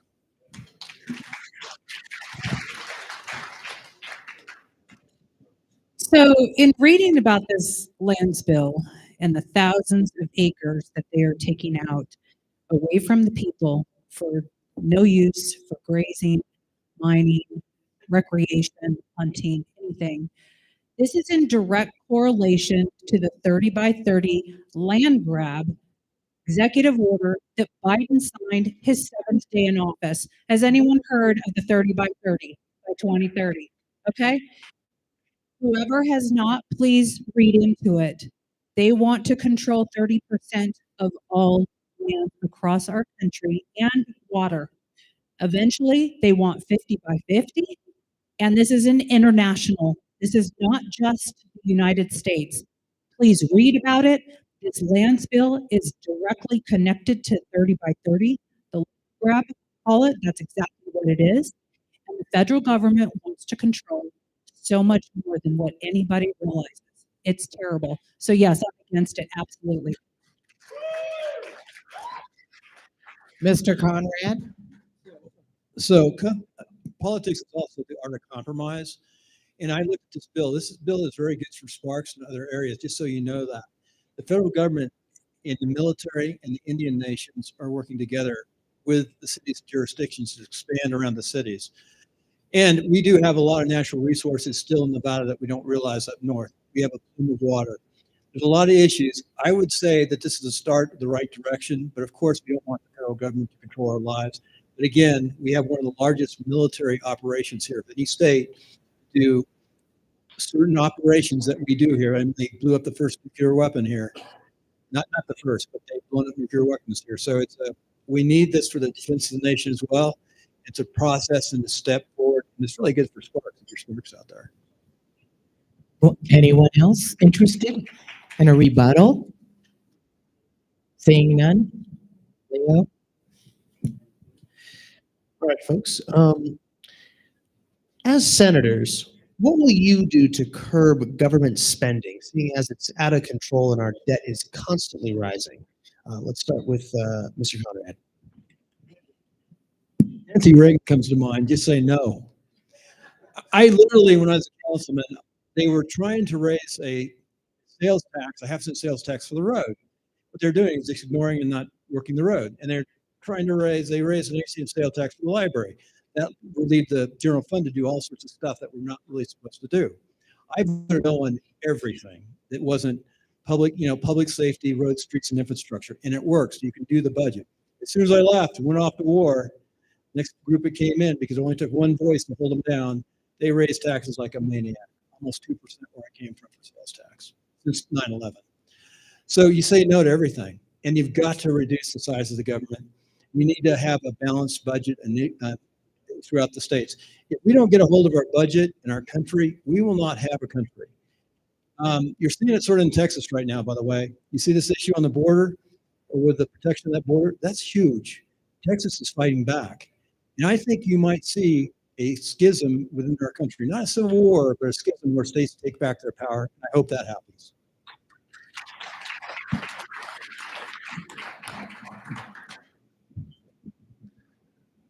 We have a spending problem, not a revenue problem. We need to get back to regular order where we have 12 appropriations and we fund them.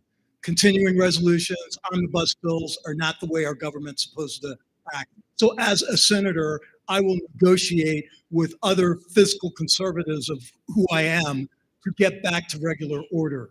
We have to stop spending on things that government wasn't meant to spend on, and the Constitution tells us what we're supposed to spend on. So that's the way I would approach it. The second thing is that we have many bills in the House right now that are waiting for the Senate to look at, and the Senate's not taking them up. That's not the way government's supposed to work. The Senate is supposed to take up the bills, have parallel bills, and then they come to conference and they resolve them.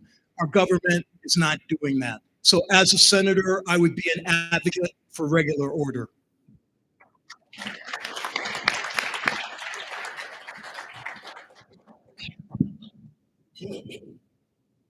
Well, I absolutely agree. We need to cut the government. We have thousands upon thousands of government employees who really don't have a place or a purpose in our government, particularly the Attorney General's office. I mean, obviously, they have enough time on their hands that they find anything. I mean, I think Donald Trump may get a littering ticket for throwing a napkin on the ground because they're spending our tax dollars, our hard-earned tax dollars, just going after him and anyone who supports him. And now they're using their time and effort for people to check to see if you're on your internet and you mentioned MAGA, or if you bought a Bible. I mean, it's absolutely ridiculous. So obviously, they don't need their jobs, and those offices should be cut. But and also our foreign aid. We give trillions of dollars away to other countries. What about right here at home? Like using that money to take care of our veterans. Thank you. Okay, so you got to look for new solutions on this one because the debt is that big. And it's not just going back to the way we used to handle our budget. I've proposed solutions to bifurcate the budget so you have a primary budget and you have a secondary budget. In your primary budget, you're going to have your essentials. You're going to have your Social Security, Medicare, Medicaid, VA benefits. Plus, I was thinking about siloing the student loan payments back into that thing. All those necessary elements that we need to basically run the government. Everything else goes into the secondary budget. If you don't adhere to the budget, you may not get funded. Thirdly, you don't start paying down your debt, not deficit, the debt. We're going to be in worse shape in the next 2 years than any revenue stream is going to be able to provide. Tony's right. We don't have a revenue problem. $5 trillion a year. We should be able to pay for everything. And if we didn't have any debt, everybody would be paid for. Thanks. Okay, I'm going to get a little controversial here because there's going to be some people who aren't going to like some of these things. But I'm going to tell you, number one, we need to combine our health care with our VA system and get rid of the VA system. We spend a tremendous amount of money duplicating where vets can get the same high quality care in private institutions for the same cost. And we're funding all of these VA bureaucrats millions and millions and millions of dollars. I've been in the hospitals at the VA. I've been in private hospitals. This has to come to fruition at some point in time if you want to get the budget down. It's a hardcore process. Let's look at the military. We have to stop sending weapons to other countries. Okay? War has not done anything in the 21st century.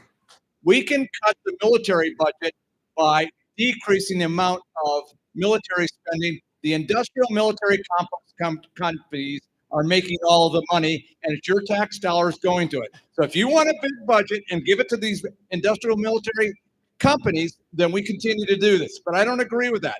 And we need to get the Pentagon to tell us exactly where they're spending the money, and they have to be audited on a yearly basis. And the last place I would look at, get rid of the Department of Education.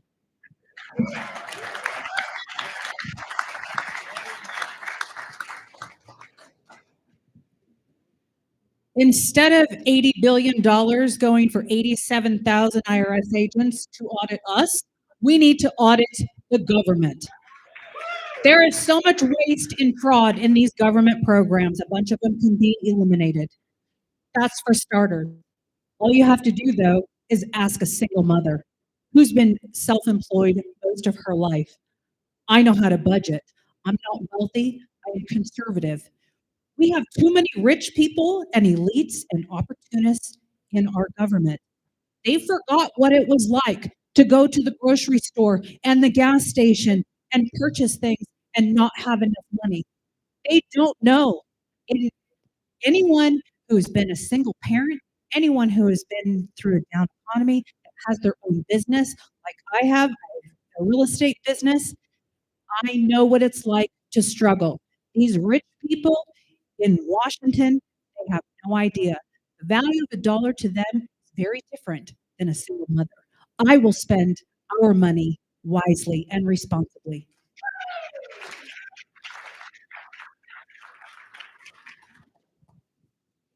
Once again, I have a record voting against spending bills. Unfortunately, not a lot of them because our legislature was controlled by Democrats. So most of the bills that came across my desk were spending bills. But rest assured that I voted no on every one of them, and I will do the same thing in the Senate. And so that's why we need people in the Senate that have the experience and that know how to read these bills, because it's not easy. How many people have actually read bills? I know some of y'all have. It's not easy, right? So you have to have somebody that knows what to look for in there. And that's something that I do because of my experience in the legislature. So the other thing that I am passionate about that you didn't ask, but I'll tell you, we need to reduce regulations on business. That's another thing.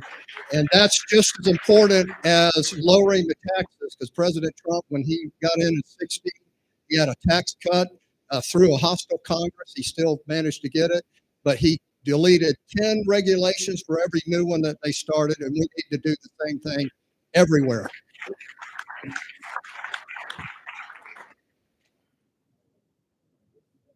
Mr. Conrad. So everything, good answers. That's what we need to do is work at. But I'm going to tell you a war story. So when I was in Afghanistan, we had non-governmental agencies, the Civil Affairs Office, Civil Military Operations. I worked with the provincial governments, the government between the State Department and the military, and tried to help them with governance, public safety, police, setting up the government. Anyway, I was working with Brigade Commander 173rd, and we had NGOs, non-government agencies funded by the United States, and we're saying, why are they putting money into the Taliban areas when it grows? That's money going right to the Taliban, our enemy, killing us.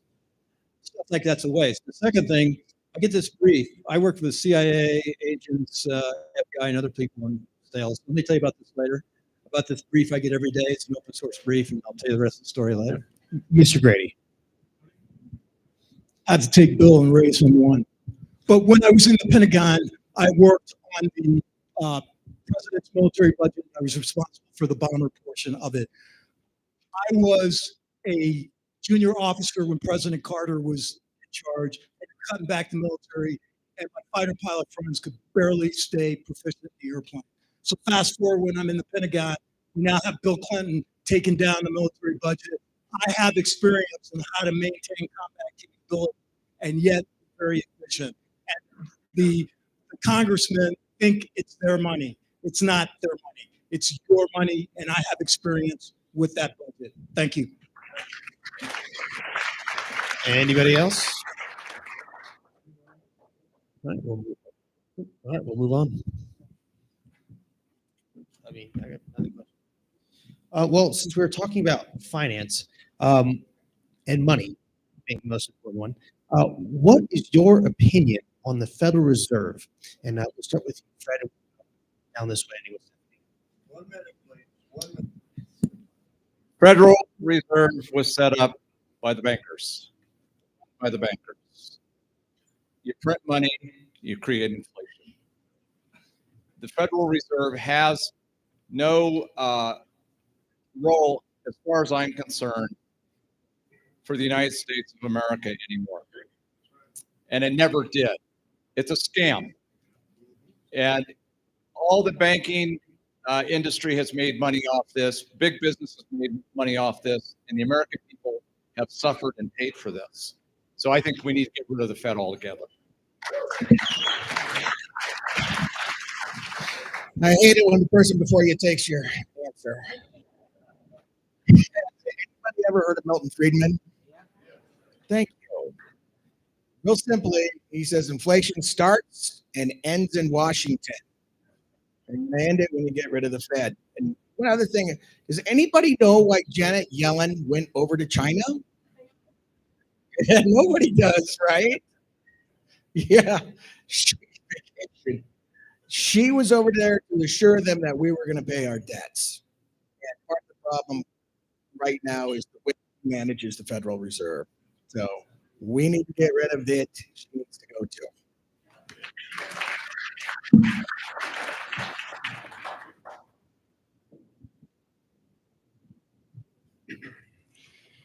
Well, I agree with these two, and now I don't even know what to add because you guys started here.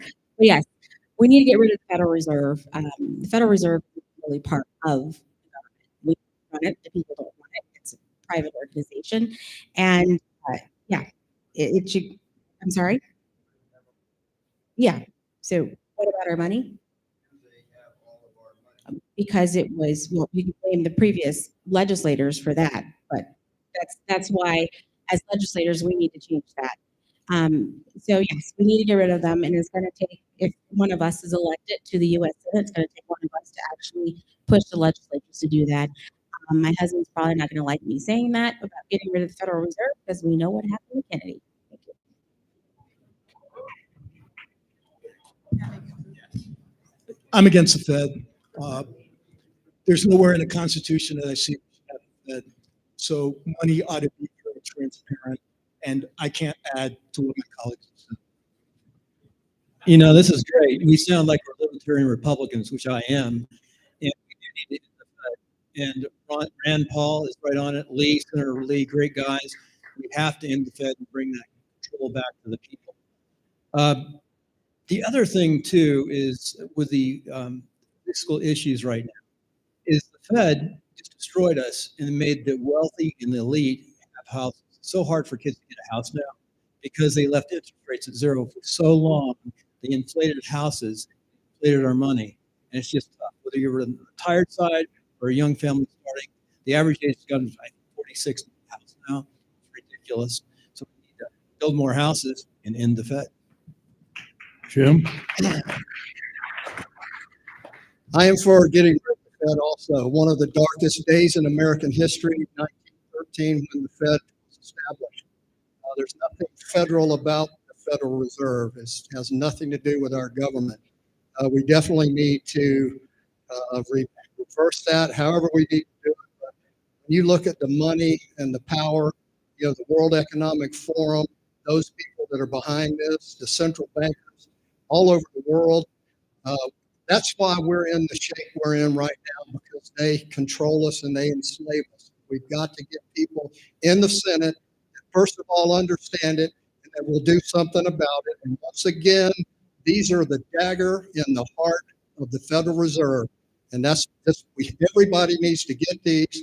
And that way you'll be able to buy and barter the people that have goods and services when our dollar does collapse.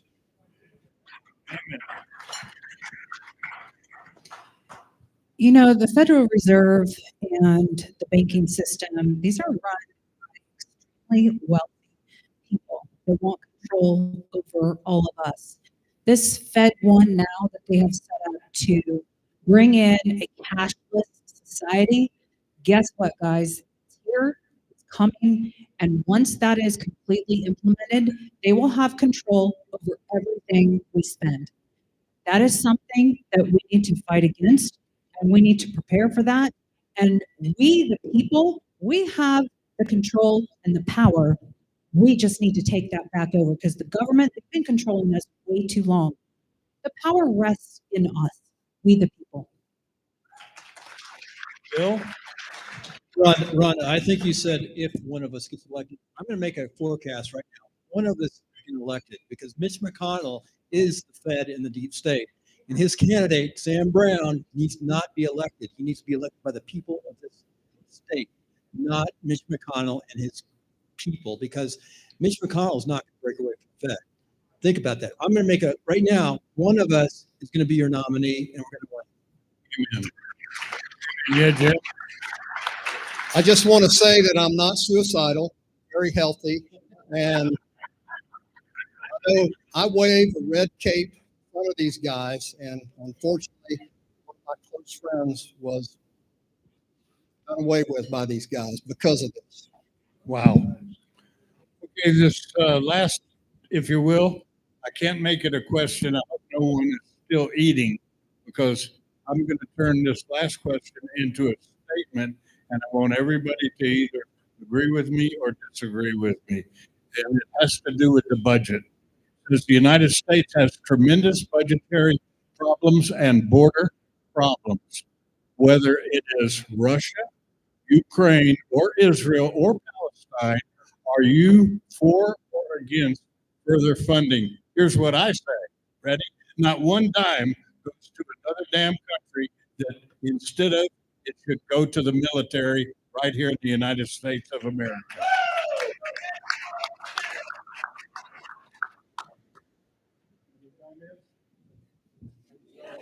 All right. Let's start with Stephanie.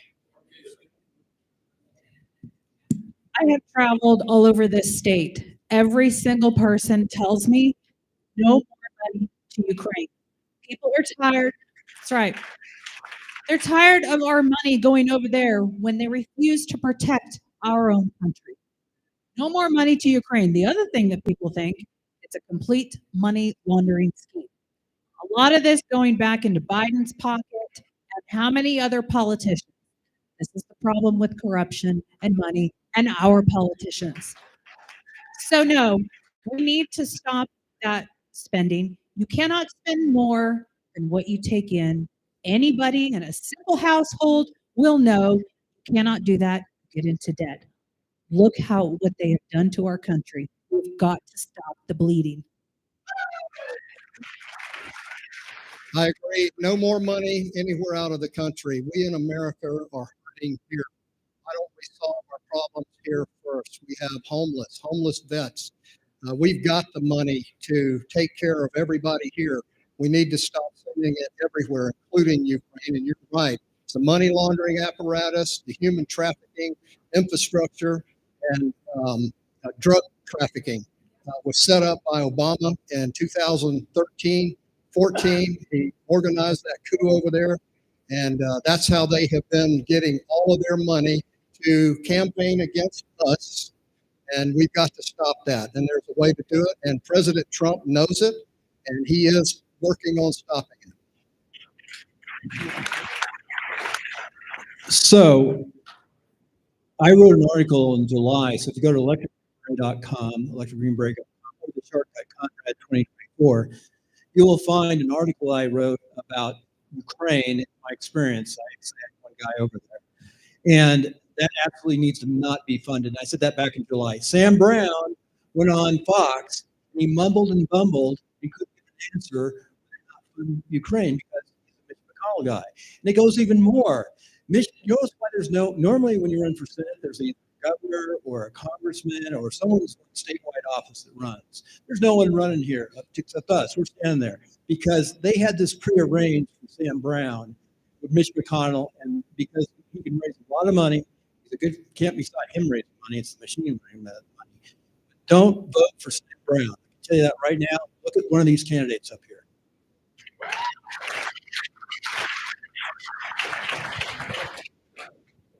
This is a difficult problem because there's a lot of rah-rah what we'd like to do. The United States is the leader in the world. We have treaty obligations.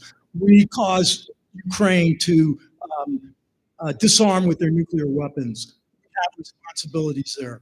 So we need to do one thing, protect U.S. grand strategy. What is grand strategy? It ensures the longevity of our country. We protect our people, economic viability, and the Constitution. That's grand strategy. So anything that we do in that grand strategy is to keep wars as far away from our border as possible. So the other complicated thing is that not all Ukraine spending bills are sending money overseas. Some of them are replenishing our own arsenals. So the thing that I promise you is that this stuff is very complicated. As your next United States Senator, it is my job to explain to you why I vote the way that I do to your satisfaction. You may not agree with me, but it's my job. Thank you.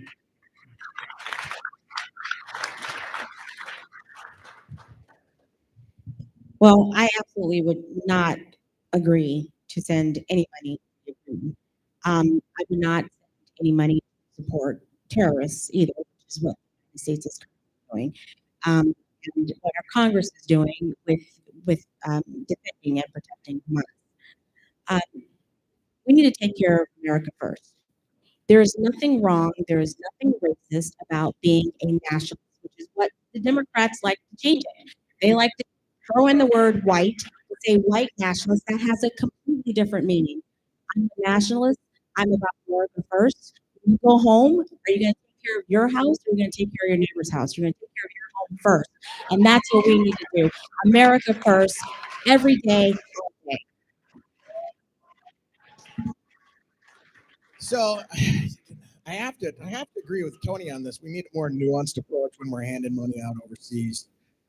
In our last debate, he threw out the grand strategy thing, and he caught me by surprise because I was like, "No, that thing." So I had to go look it up, and then if I drill it down to the terms that I understand, it's a SWOT analysis for the United States: strengths, weaknesses, opportunities, and threats. The United States needs to take more advantage of the opportunities that these relationships give them. Tired of spending money in countries and never get anything for it. At least President Trump had the guts to say, "Yeah, why don't we take their oil back?" So I see it as an investment. It's got to pay off. I don't think we need to go spend willy-nilly just because somebody cries that they need help. As far as Ukraine goes, Europe needs to buck up. That's in your backyard, buddies. Get it done, and I don't want to hear about it. Thank you. You always hear it's in America's best interest. This is a border war between Russia and Ukraine. There's a lot of Russians that live in Ukraine, 20%. 71% of people in Fiscal are Russians. We should not give another dime to Ukraine. We caused this problem partly because we're pushing NATO. In 1991, we broke the treaty, but we weren't going to allow any more countries to be in NATO. Hungary, Poland, and the Czech Republic got put in. The fact of the matter is, Ukraine has nothing to do with the security of the United States.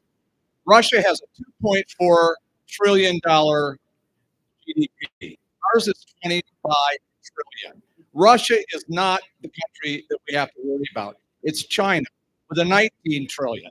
The fact of the matter is we keep getting involved in Iraq, Afghanistan, Libya, and now Ukraine, and none of that has been in the interest of the United States. We need to put our money in our own country. We have infrastructure we need. We've got homeless that we have to fix. We've got a fentanyl problem. We've got trafficking. There are so many issues in the United States. We should not be spending money abroad. So I want to dig deeper into the article I wrote. So in Ukraine, the one thing the Democrats say, and they're all saying this, if Ukraine falls, the whole Europe's going to fall. But there's no reason why we should be putting $100 billion into Ukraine and Europe only 20. If it's really worried, Europe would fight this war. It's a European war to fight if they want to work it. Germany's doing very little. They got 3,500 tanks. We only have 5,500 tanks in ones. So Germany has the ability to defend themselves and help Ukraine if they want to. It's a European stay out of engagements whenever possible, make a strong military, through strength like Reagan said. That's the best way to approach and pull in this money. And finally, what this paper says, it shows all the money that will waste around the country on governmental agencies. For example, my friends who were CIA guys and stuff who write this, they were sending money, we were giving money to NGOs, one NGO, $1 billion, their Christian name. They were flying 10 flights a day from Haiti to El Salvador and Nicaragua, 10 flights a day, and these guys uncovered it. Brought it to congressmen and senators' attention, they stopped it. But then they were feeding up to here. That was our funds paying for people to travel in South America to come north.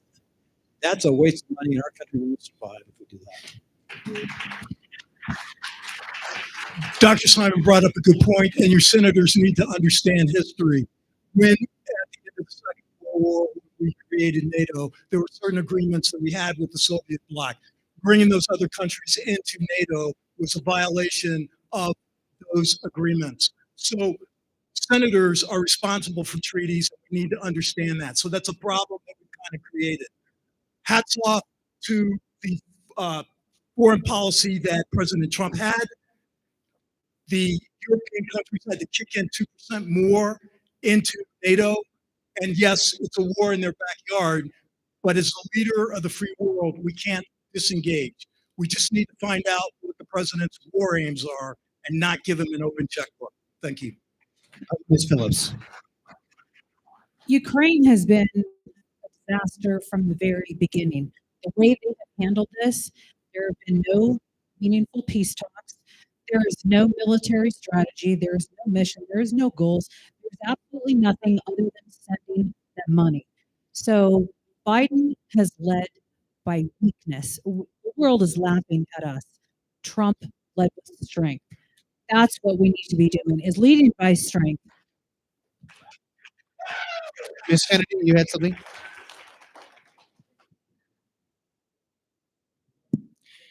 I'll be pretty brief. The world is not America's problem. And I know everyone looks to us for help, and we're their beacon of light. But if we don't stop and take care of America, we will no longer be America. We won't have the rights and the Constitution that we have now. Our country will change. It is fundamentally changing now. So I know the world looks at us for help, but we need to stop. We need to take care of America first. I can't say it enough. Dr. Simon. I think we really need to look at the past. What are we doing? We go over and we spend trillions of dollars in Afghanistan, then we leave billions of dollars worth of military equipment in Afghanistan, and we're the ones that funded the Taliban. This is ludicrous. You're not going to democratize Arabs. I'm an Arab. You're not going to democratize them. There's only a couple of democracies in this world. The United States needs to stop getting involved in countries that have dictators, because almost every country has a dictator.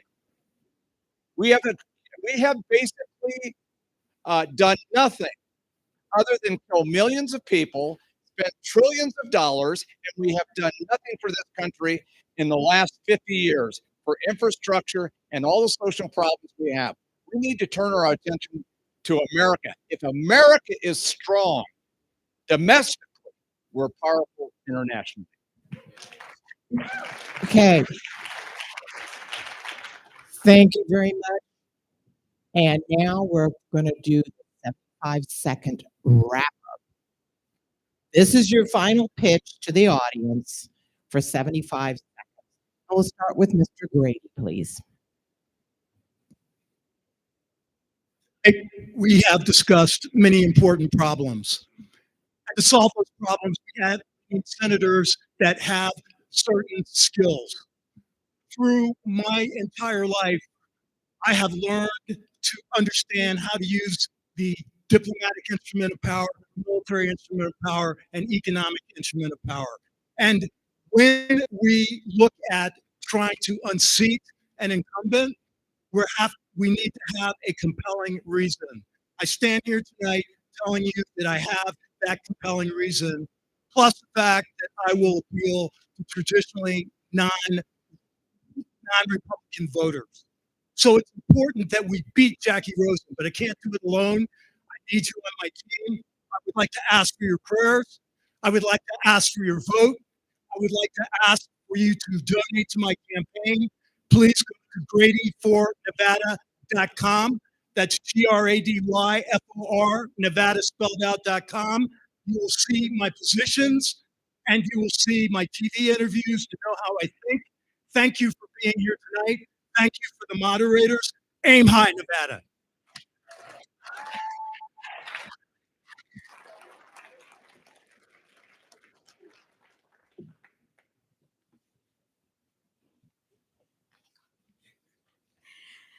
I want to thank everyone for being here today, and for those that are watching online for taking their time out of their evening to actually listen to every single candidate here.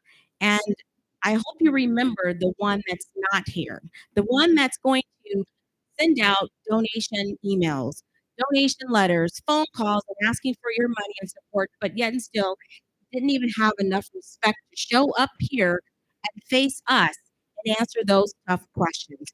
We're all here, and I know we're all gunning for the same position, but I respect every single person that showed up on this stage to answer to Nevadans.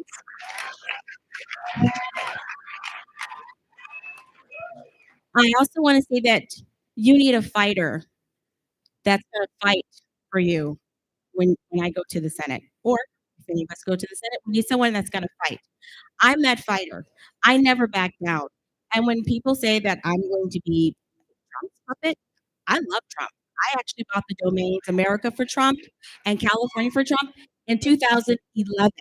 But I tell you right now, if there was something that was going to go against the people, I would agree with it. So I want to go to RondaKennedy.com.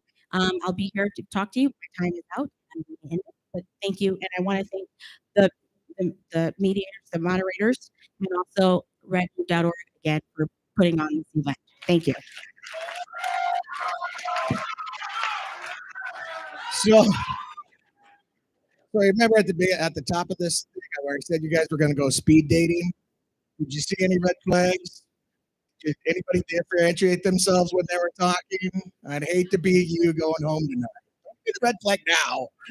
So anyhow, you can see all my positions on my website, nvsenateseat.com, right? I spell them out pretty much in detail.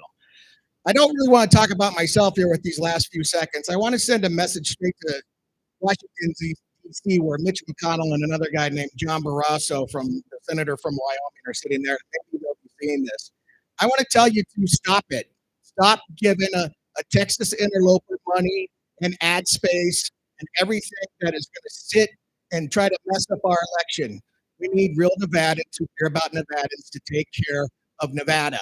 The guy you're going to get or the woman you're going to get coming to you is going to be picked by us and nobody else. And I just need to correct you. There's two guys who didn't show up here tonight. Gunter didn't show up either, right? He's probably in one of his places in California right now. So I'm Barry Lindeman, nvsenateseat.com. Check me out in the back room. I'll answer any questions. Thank you very much. very much. You've been a great crowd. Thank you guys for what you do. Great talking to you, Rod, because we got stuck outside for an hour. Thanks much. I want to thank everybody who came tonight and all the moderators. Everybody's been beating on poor Sam Brown. And I want to tell you, I appreciate all of you being here, but I'll tell you, I'm sick and tired of the pity party. Someone is not entitled not to come to a debate if they've done something. Tell me what this man has done in the last 10 years, other than run for office. This is disrespectful to you, the voters, disrespectful to every veteran that man did not come here and answer questions. And I want that to be loud and clear. That is disrespectful, and you don't deserve any office in the state of Nevada or the United States. I'm Fred Simon. I appreciate being here. This is a long road. Tony, Bill, everybody, thank you.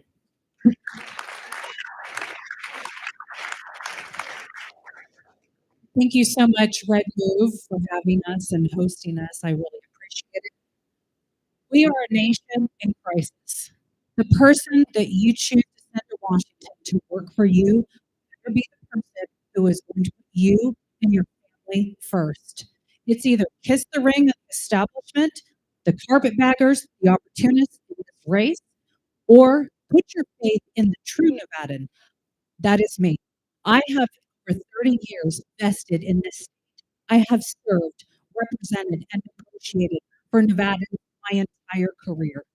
When they put pornographic books in front of our kids, teaching them oral sex, I say no. When they put boys in our girls' private spaces and their sport programs, I say no. When the DOJ and the FBI come after conservatives, I say no. When they allow an invasion into the United States on our dime, I say no. When the establishment pushes their puppet candidate to us, I say no. We have to stand up for we, the people. It is time for change. Stand up for our country. Fight for her. Stand with me. I am the one standing up for we, the people. I am asking for your vote. Thank you so much.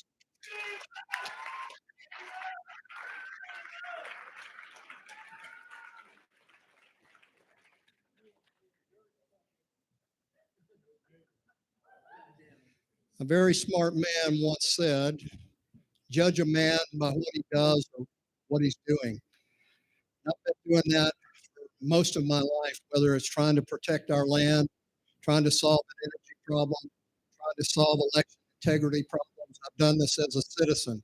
Imagine what I can do if I am in the Senate and how I'm going to vote for you and vote for bills that affect you positively.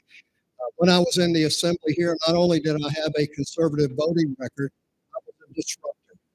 And that's why I'm not in the assembly anymore, because the people that control it and that install legislators made sure that I did not get in there again. And when I go to the Senate, the United States Senate, I will be a disruptor there too. I will call out my colleagues, just like I did Governor Sandoval. He killed our school choice program in 2017.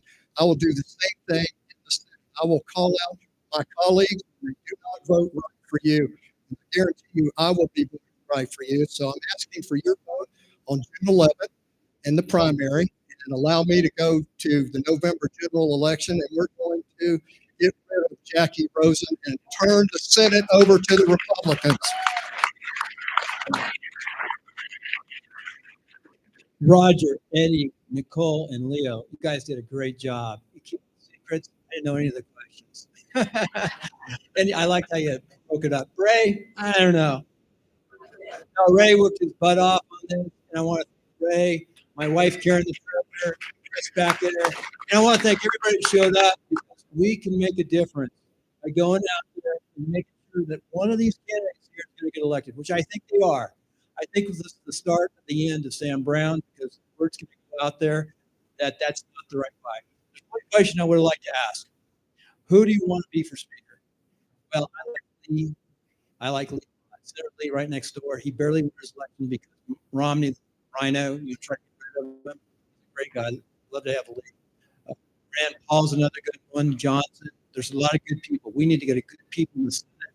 We need to hold the purse strings tight, bring America back, and elect a Republican for president, and that will happen. And finally, go to electthegreenberet.com. I brought this. I had two of them. I couldn't find my lieutenant colonel. This is a captain team leader. I'm pretty disgusted with what happened in Afghanistan, with the end of Afghanistan. One of the units I was in, we had 20% casualties. 83 guys were killed and whatnot. Biden is a disgusting disgrace. The whole leadership in the military is disgusting under him. We need a president ASAP to return America to be great again.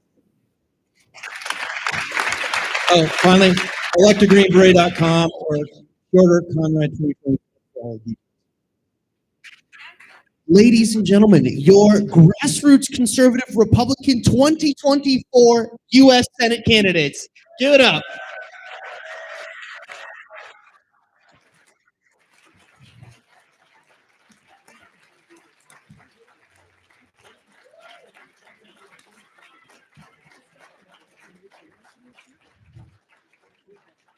You all heard a lot here tonight.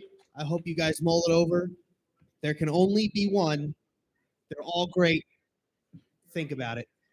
Make a great choice. Thank you so much for coming in. And Ray has one final thing to say. I want to thank all of you for coming. Don't forget, February the 1st will be at the Reno Town Mall, the Heritage Foundation. But I want to say something. I missed two people. Barb Hahn. Barb Hahn is here. Barb, stand up. She's the secretary for the GOP. And Patty Caparetta, the first woman secretary for the state of Nevada. Patty, are you still here?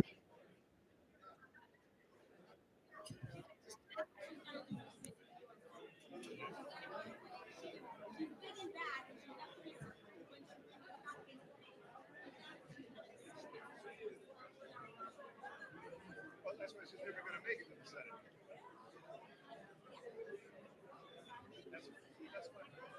That's why she's never going to make it to the Senate.